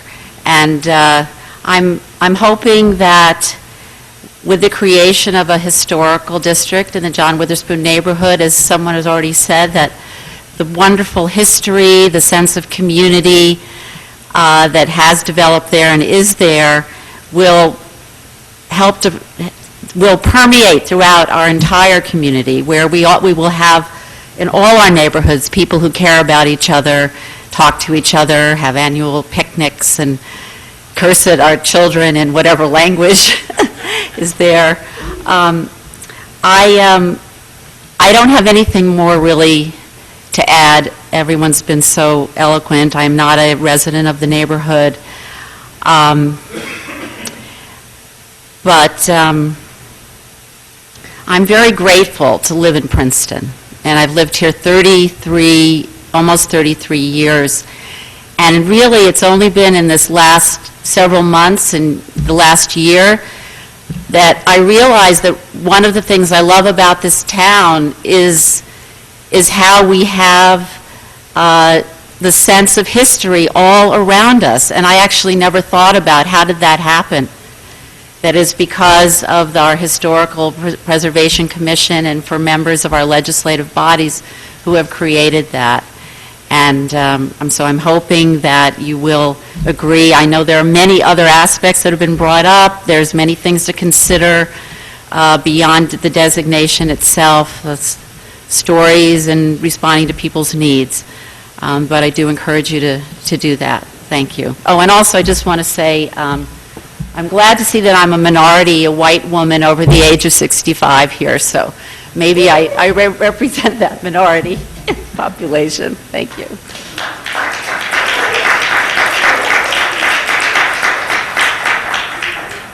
Is Alexi still here?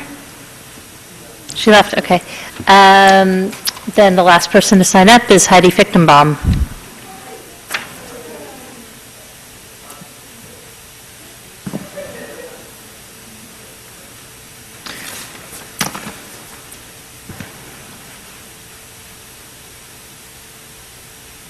Heidi Fichtenbaum, 38 Carnahan Place. Thank you, council and fellow citizens, for your participation and varying points of view. I am humbled by this opportunity to hear so many new stories and to be able to add my own voice. I'm here as a citizen, as an architect, as a person who cares deeply about the sustainability of our town. As a white citizen and architect, I am keenly aware of the racist history which created the Witherspoon-Jackson neighborhood and the subsequent urban removal and gentrification that this neighborhood and so many others across the nation have suffered in an attempt to segregate, to profit, and to dismantle social structures. This has been felt most keenly in African American neighborhoods, who, unlike the many white immigrants, including my own grandparents, were able to assimilate and blend. Through it all, the strength of this unique community has welcomed a diverse population and maintained its proud history. Its architectural character, formed by the crucible of discrimination, is clearly visible and meets the criteria for a historic district. Not one frozen in time, but one that continues to embrace appropriate growth. Not only are large Georgian mansions worth preservation in our community. Let us be clear. Witherspoon Street is not Nassau Street. Witherspoon is our heart. For me, sustainability is fundamentally based on our diversity and our connections and the creation of place.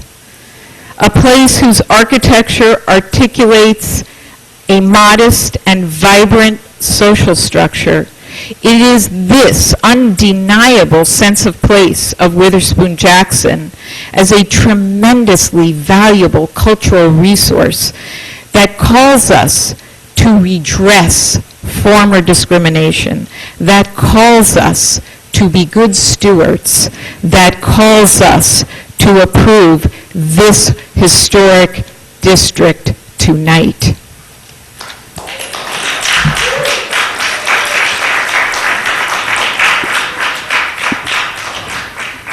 Okay, thank you. And then, can I just see a show of hands of, is there anybody who didn't sign up who is desperate to speak? Okay, and then, if you've already spoken, we just can't have a second round because we have to have it come back to council. But I saw two other hands, Kate, and then, so if you guys want to come up, and then we'll have you three women be the last speakers, and then we're going to bring it back to council. Hey, I'm Reverend Brooks, the pastor of Mount Pisgah AME Church on Witherspoon Street and a resident of 10 McLean Street. And Mount Pisgah is the first African-American church in Princeton, and we support making this area, the Jackson-Witherspoon Historical District, to recognize the contributions of the African Americans who have worked so hard here. And I hesitated because I am disappointed that the zoning board did not do its job in the past that makes this move necessary because of the new structure that's going up that is taking away from the current beauty of the neighborhood. Thank you.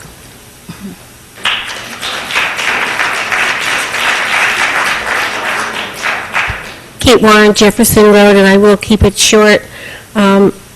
although I haven't lived in Princeton for a very long time, just a mere 45 years, and I can't speak so eloquently to the rich history of the people who live in the Jackson Witherspoon Street area, I can share my envy of them for having that opportunity to live in such a diverse and rich culture.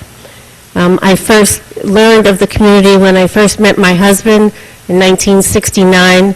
He grew up in Princeton. He was born in Princeton. He took me through the neighborhood to show me where he spent most of his time. He had lots of friends in the neighborhood. Later, when I was running for council, I sought counsel of many people who lived in the neighborhood. Albert Hines walked me around the neighborhood, taught me about the neighborhood, introduced me to the leaders of the neighborhood. I've sought counsel from Shirley Satterfield. I've spoken to Jim. These are people who I admire, and whatever weight my voice can lend tonight in support of their desire for Historic District, I'm honored to add my support and ask you that you do that.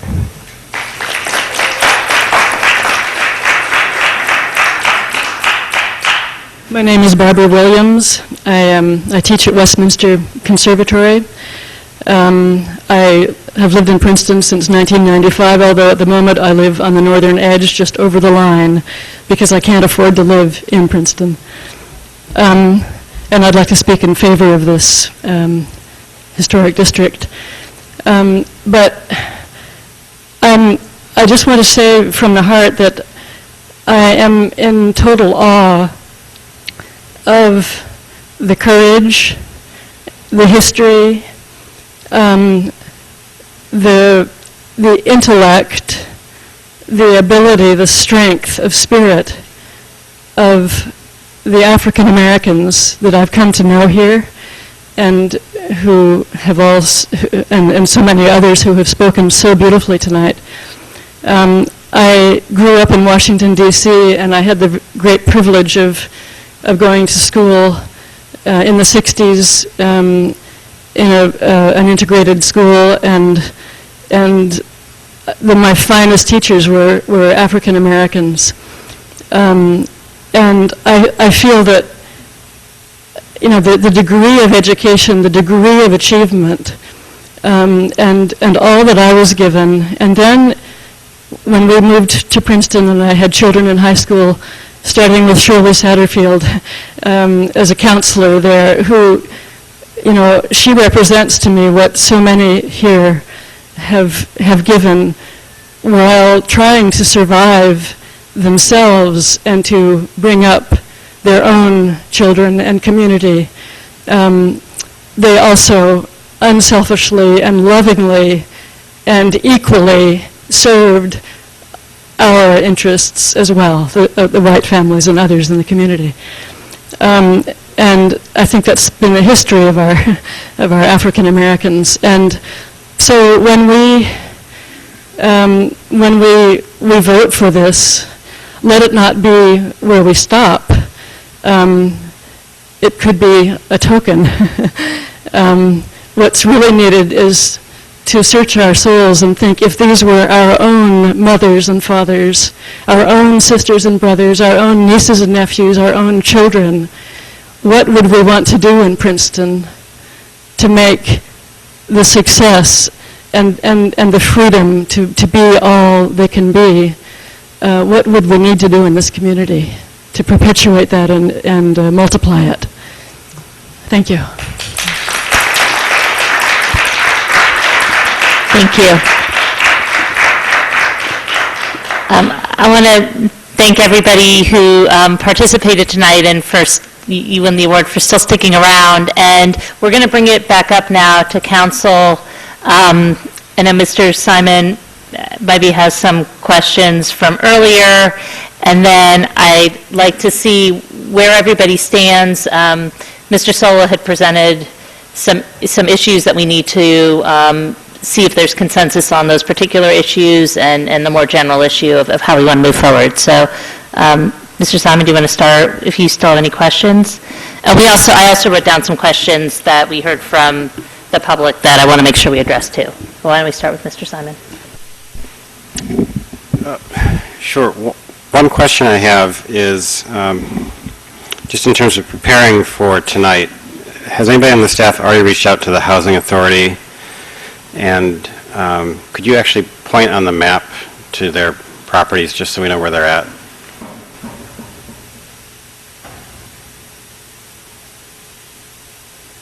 And they are considered contributing in the analysis? Yes. Has anybody reached out to them to ask whether they would consider this act cost generative for them in terms of providing affordable housing? Mr. DeShield, did you want to answer that? Actually, I have not had an opportunity to reach out to the Housing Authority on that issue, but we will do that. Did you? I'm sorry, I heard murmurs in the crowd. Was there a... They didn't understand your question. I'll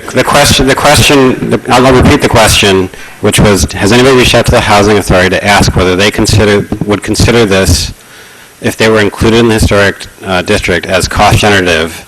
In other words, making it more expensive for them to provide affordable housing. And the answer is, staff has not yet reached out. Ms. Capsoli may want to answer. Can I answer a little bit of that?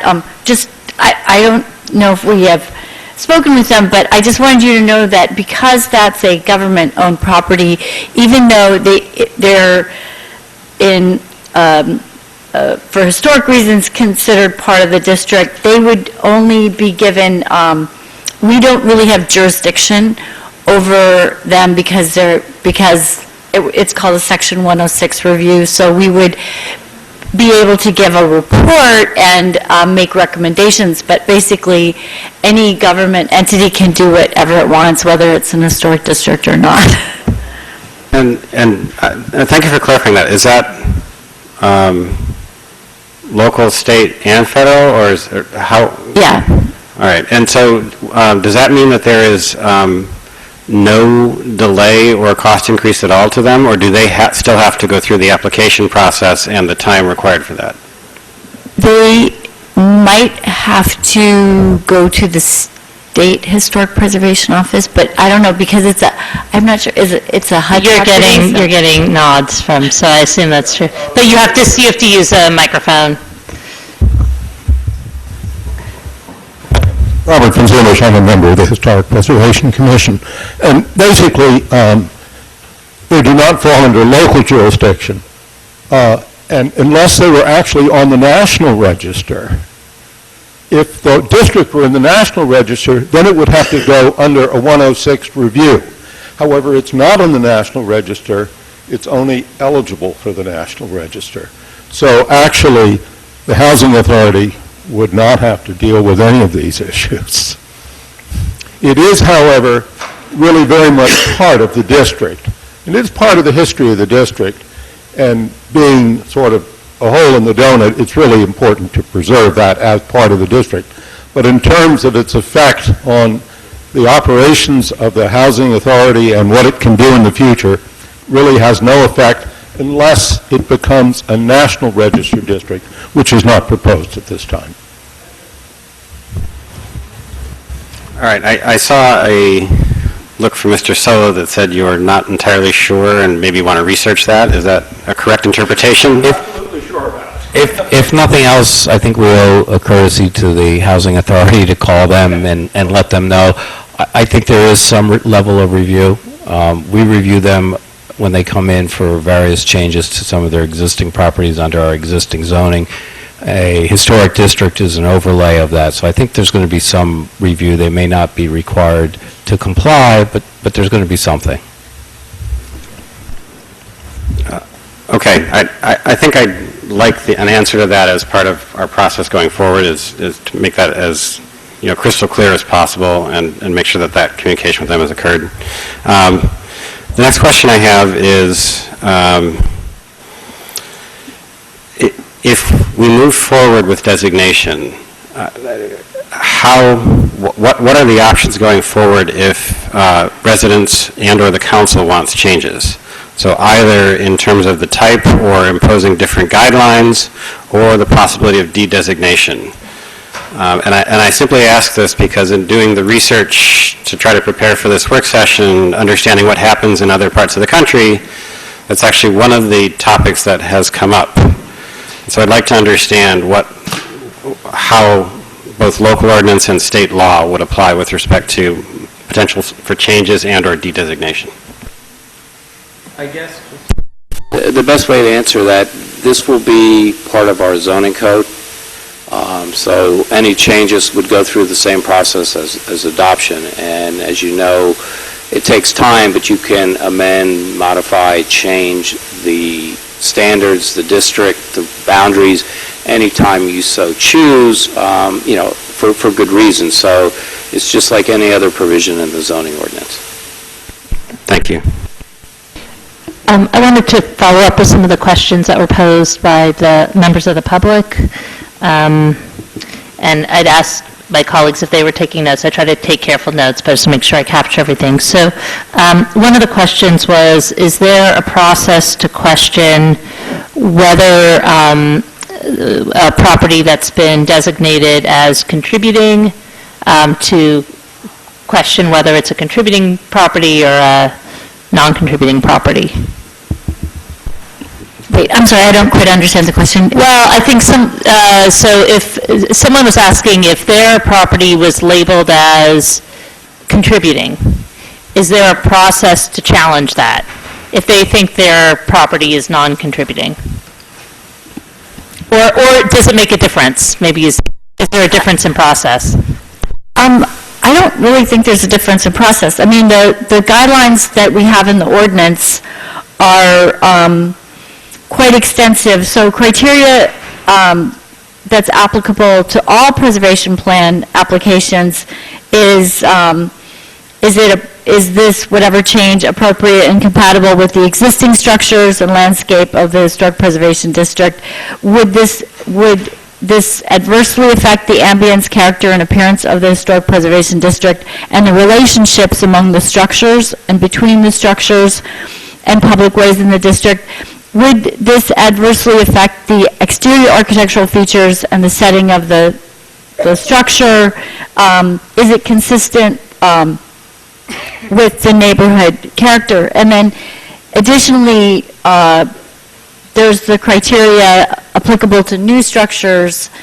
And so I guess any change would definitely deal with the compatibility of those changes with the rest of the neighborhood, whether it's contributing or not contributing. And then it would be in accordance with what kind of structure it is. If I could add, I think there might be one difference, which is if it's on the border, we would have the option of choosing to exclude it, if I understand correctly. That's correct.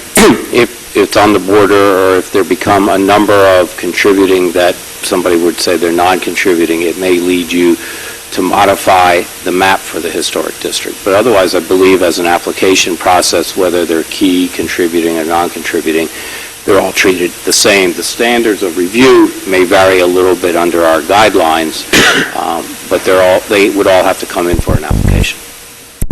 Okay. Why was the cemetery not included? We felt that the cemetery was already protected, and there's a number of different reasons why we felt it was not endangered in any way. So, and also it added to the size. It really, as far as new building goes, it isn't really affected by those changes. So we felt it was protected. Okay. And there were a couple questions about costs. I know it was covered somewhat in the presentation, but if you could just reiterate, there was a question about who pays. Is it the municipality that's paying? Is it the homeowner that's paying? I'll start with that one, but I may need some help. The cost for the designation, most of that has been borne by the taxpayers. You hired a consultant, Weiss Consulting Group. They've done the nominating report. That's the bulk of the work. The remainder of what's left, drafting the ordinance, I assume will be either done by the municipal attorney or your staff here. If we get into detailed guidelines, some of that could probably be done by staff. I'm not certain whether HPC would prefer bringing in an outside consultant to help them work on standards. It's really a matter of level of degrees and sophistication. I'd also add that the Historic Preservation Commission has been very consistent about feeling that the guidelines within the ordinance, and there are several, including letters A through N, and I could read them all, but I think we don't want to hear that, that we've been using on all 19 other districts, and they've been extremely effective in helping us analyze new changes and difficult changes in other neighborhoods, and we haven't felt that we need particular guidelines for a particular neighborhood. So I think we've said that in the future, we would be happy to look at some kind of visual guidelines, and perhaps for all the different districts, but we feel very confident that the ordinance provides ample amount of clear and regulated discussion on what is expected and what we are meant to look at in an application. Okay, and then there was a broader question. I know we've heard a lot about the personal stories and about just the incredible place this neighborhood was because of the relationships. And the question was, is the historic district going to address, I'm trying to remember exactly how I put it, is it going to help preserve this community? Or how would you answer that? Well, I think Mayor Moore actually addressed it in her comments quite nicely, where she spoke about how the porches encouraged communication between neighbors, and the way the houses were situated encouraged discussion and diversity, and I think that the architecture in some way molds the community, and so by the proportions and the sizes and the spacing, the community kind of results in what it is, and I think to just reduce that to a monument or a plaque somewhere is obviously something a lot of people don't agree with. Okay, thank you. Did I miss any of the questions that were raised? I think that was, okay. All right, so then I'm going to bring it back to the questions for us. So the big question is, are we interested in moving forward with some sort of designation? And if the answer is yes, then we have some sub-questions under that. So I see some nods of the head. Yeah, sure. Can you please clarify for me what the process would be to either add or remove a property from the designation? Or from the district? Yep, you can do it one of two ways. You can adopt a map when we prepare an ordinance, and then that map can be amended subsequently.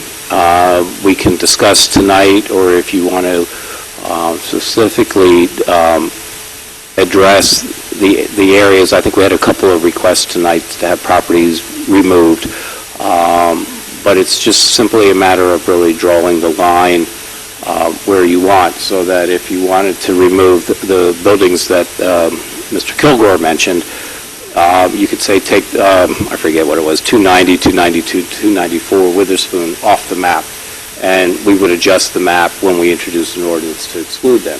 If you wanted to take other properties, it's the same thing, but as a staff, we need your direction as to what that may or may not be. If you want to say what would happen if you take out all the non-contributing, that's going to be more difficult, because you can't really, you don't want a hole in the donut type of building. So you need to advise us as to what your thoughts are on the individual districts and the map. That will all be part of the public hearing process that we're going to go through. When you introduce it, you will have an exact map similar to what's there. It probably won't have contributing, non-contributing. It'll just be on our zoning map as an overlay. Ms. Grubba? Yeah, I also have a quick question. Someone mentioned that there were 60 tear downs in the town last year. Is that true? 2015? That's correct. I know, it wasn't in the whole there, but I just wanted to In the hear that number. municipality. I was looking over that way when I was asking if there was consensus in interest in moving forward, and I just wanted to see. The short answer is yes. The longer answer is, I think, with a few suggestions. Right, okay. Are we? Yeah, well, I think it was just like I wasn't going to ask the sub-questions if people were not interested, but the first question is about the boundaries. And I think we've only heard tonight one request from the packet buildings at the north of the map. Mr. Solo had mentioned, although we didn't hear it from anybody, about those properties on Bayard. And I don't know if anybody has a strong opinion one way or another. I do have an opinion that the packet building should be removed as requested. The 3 buildings on the boundary that are non-contributing on Bayard should be removed. And that, I also have a concern about the fact that the boundary was expanded. Yeah. And the only way I can kind of figure out how to address that in a way that's fair to those property owners is basically to ask them to opt in. In other words, for the area that was not part of the original study area, but that was expanded, that it would be up to the property owners whether my recommendation would be, it would be up to the property owners whether they want to opt in or not. That would be my suggestion. Why? Because process-wise, they were not given the same information as the people in the original boundary. They were told that they were outside of the scope of the study, and then they were included. And let's just say, how do we correct that? Let's just say that they were opposed to it. How would that have changed the course of? It's very different if they were included up front and had a chance to go through the process, and the consultants made the decision with their input, just like they did with the other. Can you just indicate on the map where we're talking about too, because I want to make sure everybody understands the section we're talking about. Yeah, what happened is the RFP actually gave a rough designation of the study area, but within the RFP, it said that it had an opportunity for them to expand beyond it because we did not have the resources to know actually where the true designation would be because of the changes in time and we just didn't have any of the information as far as the resources with the 1990-1994 eligibility of state and the national.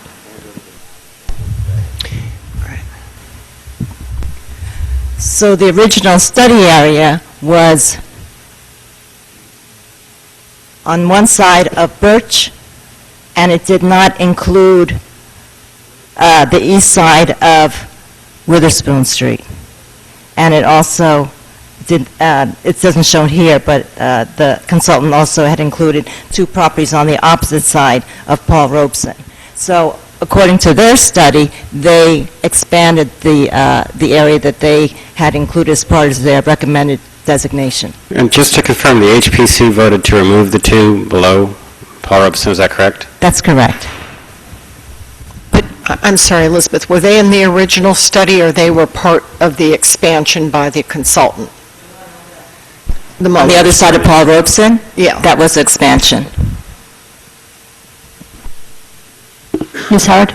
Well, I guess I'm just a little worried. We've jumped to some technical things, and we've had a lot of passion from the audience tonight, and so I just want to say a couple things, because I don't want to lose all of that, and I want to make sure, that if we are agreeing to go forward, that we're stating that so clearly before we get caught up in some of the technicalities, because there was so much passion here, and I want to affirm that. I want to make sure people feel like they were heard, and that, to me, there are 2 reasons to move forward. It seems that the historic significance of the neighborhood is beyond question and has been so clearly established that it's a very special neighborhood, and that designating it will help preserve that history, and that we need to, and that history was shaped by shameful segregation and discrimination, and it's time we recognize the success and vibrancy of the neighborhood. So to me, that's first that the historic significance is beyond question, and also I think it's really important to note that this recommendation is the product of a very thoughtful and deliberative process, and we often say that we don't get to have good planning, and we're not able to act in a way that reflects the good principles of good planning, and yet here we've got that chance that it's been in the master plan. We had this, unbelievable nominating report and multiple presentations to the community that have been so informative, and then we've got the recommendation of an expert body. So from my perspective, that's really the result of planning like we ought to have, and we often don't get to have when we're reacting. And so, I want to say affirmatively, yes, I want to move forward. I'm open to some of these where we feel like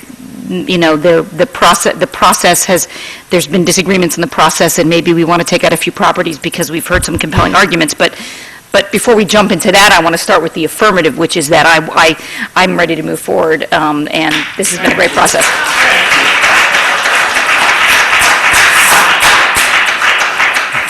Thank you. I couldn't have said it better. Obviously. I have a few, I totally agree with everything, second that. And I also think that we have several Type 2 districts which seem to me are serving their purpose.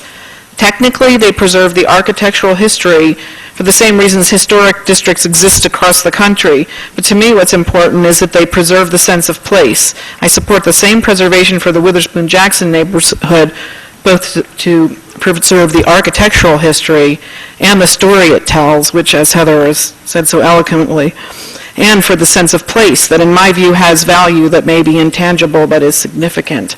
I think we owe the residents, both present and future, to move forward. Thank you.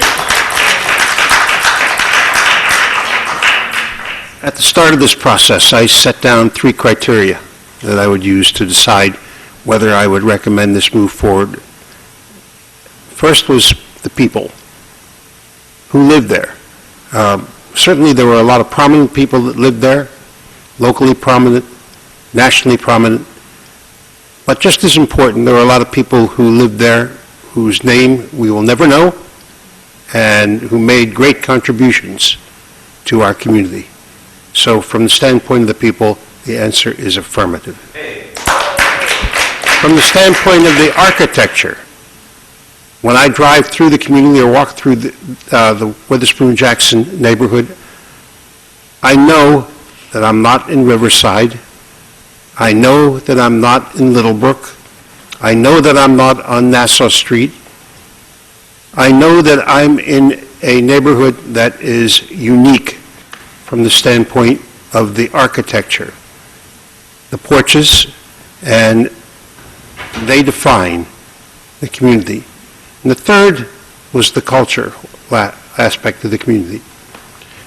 Not only did culture in the classical sense originate in the community in the form of art and artists, but a culture of neighborhood, a culture of neighbors, a culture of people who grew up together, who lived together, and through many generations fought to find their place in this town. So that in each of the 3 measures that I've set down, the answer is yes, move ahead.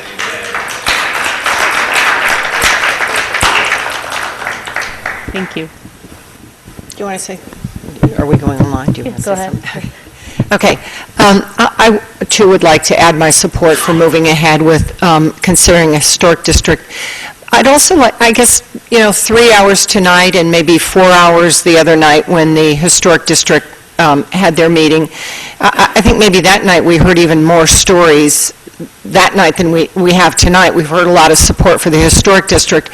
And I guess I would recommend we can do what we can do to preserve the neighborhood and preserve the streetscape, but I'm also interested in some sort of measure that would start to capture some of the stories. We heard a little bit that there's some oral history or a little bit of a written history. We heard from Catherine Watterson, I think is her name. But I wonder if we would be interested in setting up some sort of steering committee to look at a way that we can do more to capture this history, because like our World War II veterans who are, dying at an unbelievable rate, this history will really be lost to us. To think that we have people currently in our midst who can speak to this history from their own personal history, it's an opportunity that we could lose shortly. So I'd like to recommend that in addition to moving forward with the Historic District, we maybe create some sort of committee of council, or create a committee in the community that would think about ways in which we could capture this, and perhaps working with the Historic Society, perhaps with the library. They have a Princeton room in which some of the history is stored, and perhaps even partnering with the university. We have a lot of materials and artifacts that we need to... Okay. All right, well then, never mind.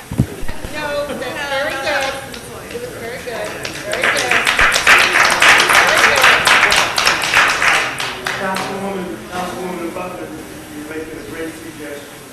And to your point, what I see in the visionary future is incorporating what Shirley Savageville has done with her video.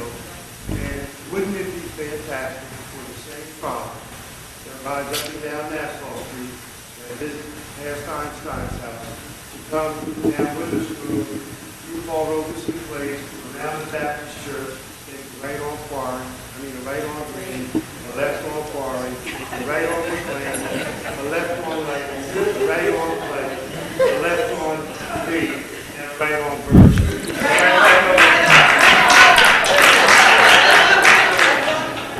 I'd also like to say that I've been doing this since 1997, and most of you have taken my tour, and it's on video, and it's also on the web.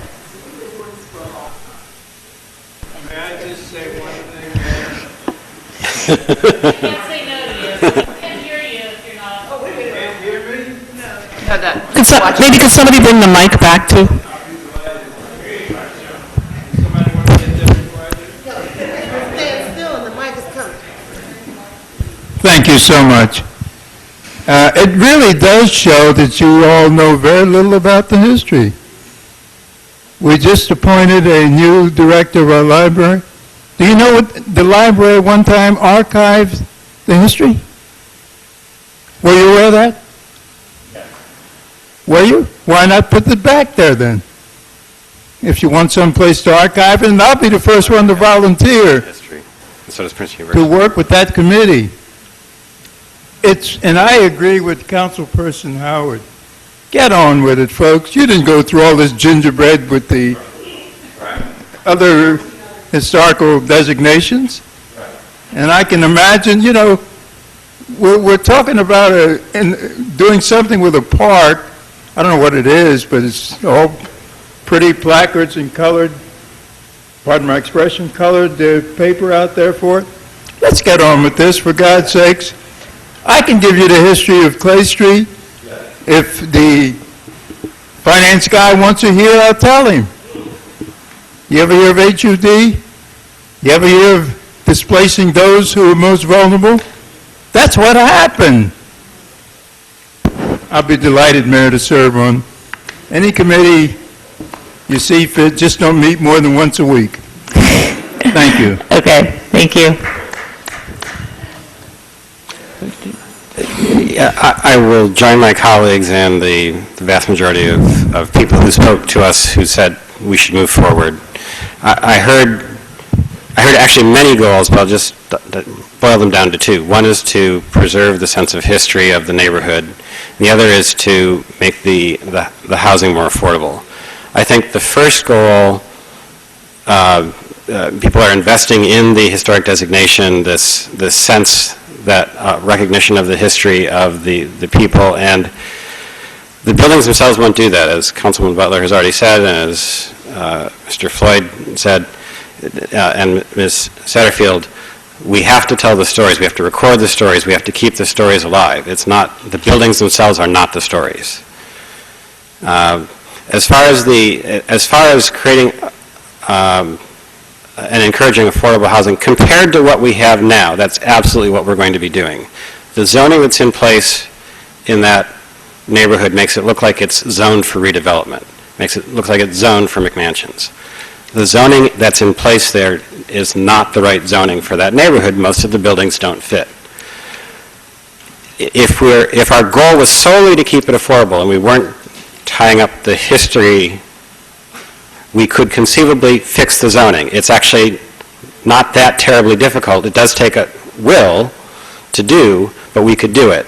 And we would probably succeed in making the neighborhood even more affordable than we will be doing with what we're doing here. But we would not be recognizing the history in the process, and that's very important to the residents who have spoken to us here and at previous hearings. So I join my colleagues in,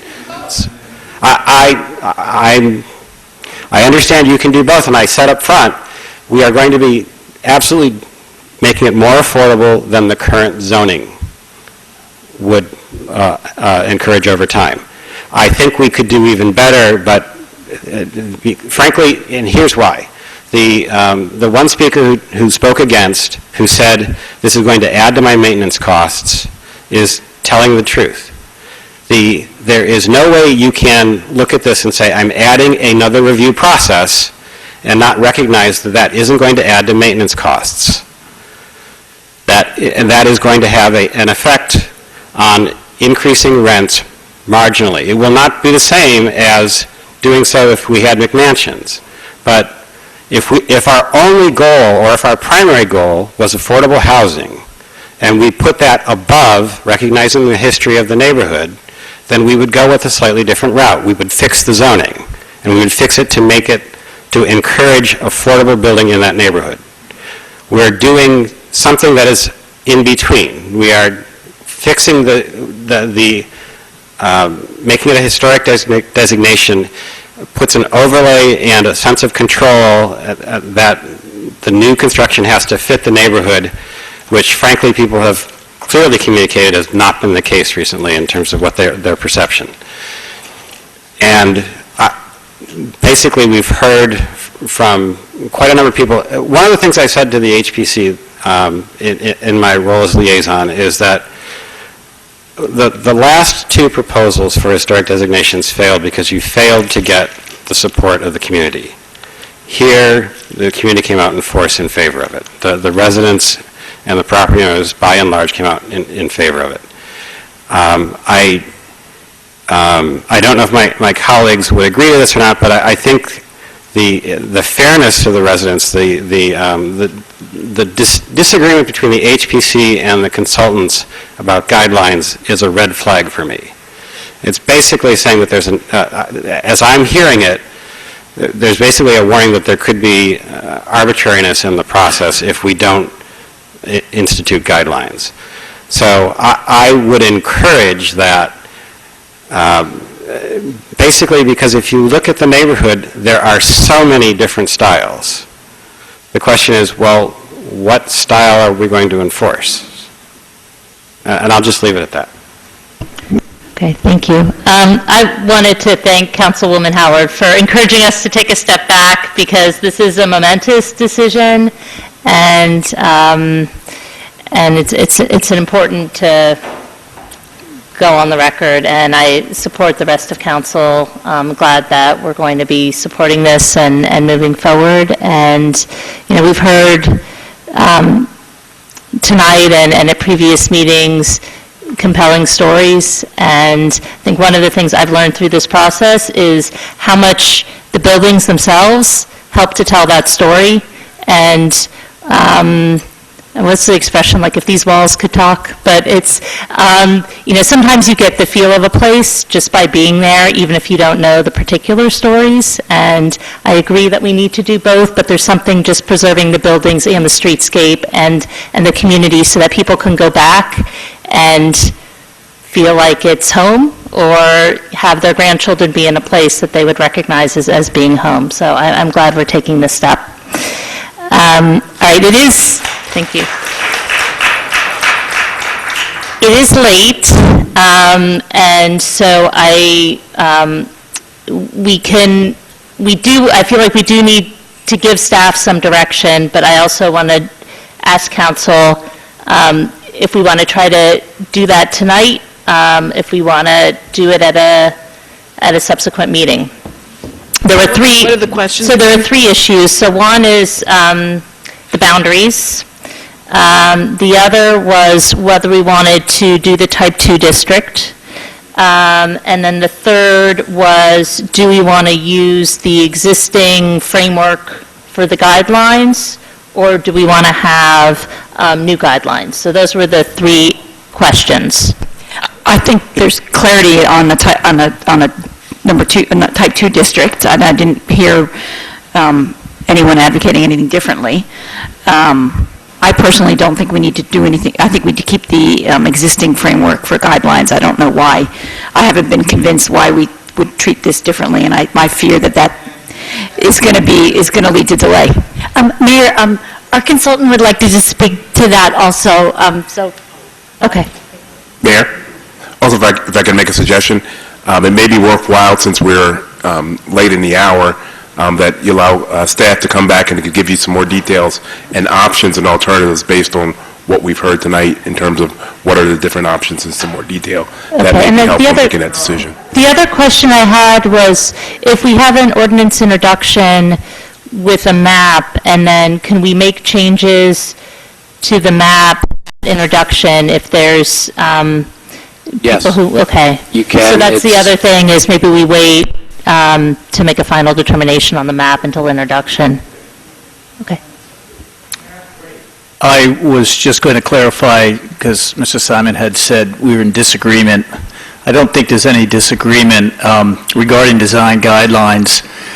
I don't think they should hold up the process. If there's a need for something like that, that can occur down the line.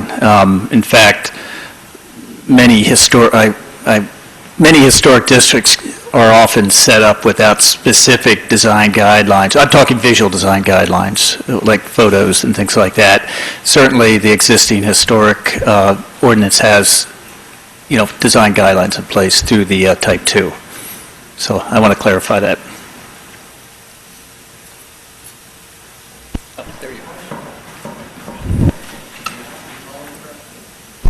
Well, so what are the unanswered questions? The boundary is what is I would suggest the that only unanswered question, right? I would suggest that we ask staff to prepare an ordinance, and I would be interested in hearing their recommendation on whether there should be any changes in response to testimony tonight to the boundaries.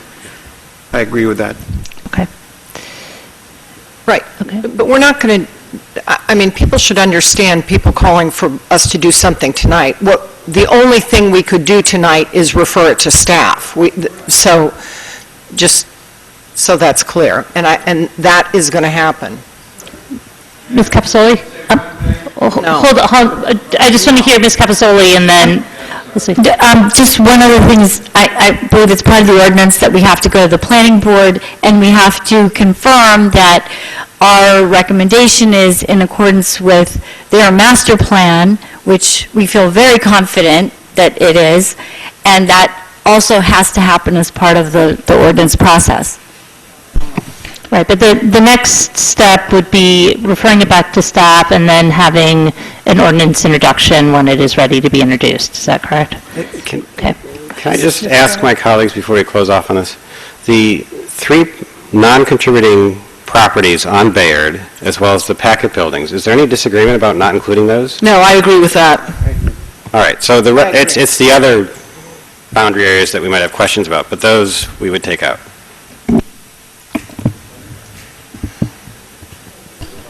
Okay. Mayor?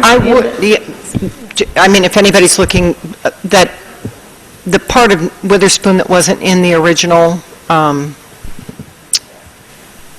RFP, I'd like to at least hear more about, have a little bit more discussion about that, my personal preference. And Well, since we do have the consultants here, and we might not have them again, can I have Bob address those properties as well as the other ones? Okay. Okay.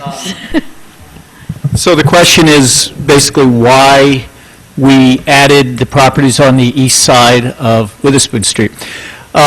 when we received the RFP, there was no mandate that was discussed that you stay within the boundaries. It was, hey, this is the boundaries that were, again, given to us or that was looked on as a potential historic district in the past. So our job was to say, well, is this boundary correct? Should we leave it as it is?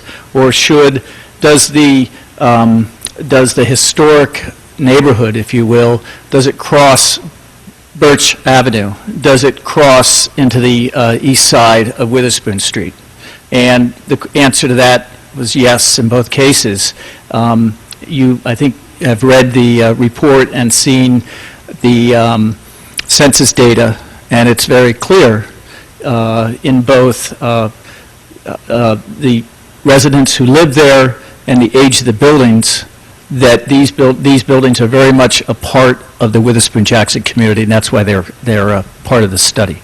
And I believe, if I may, we had talked about before that as the process got underway and we had made the recommendations to add these properties, that these people weren't notified of the subsequent meetings that took place. So it wasn't like they were out of the loop, other than our initial, last summer, walking down the street and saying, hey, the east side of Witherspoon Street, there's historic buildings here, and on the north side of Birch Avenue, there's historic buildings here. They should be part of the district.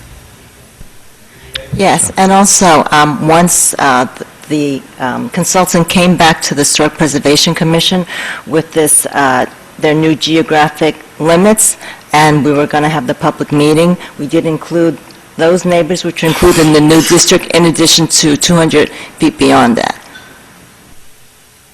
Okay. Great. Okay, so I think that, yes, Mr. Solo? Do you want to give us a target date to come back to you with something? Well, everybody make that meeting in March, the 10th? All right. Do you want to have a special?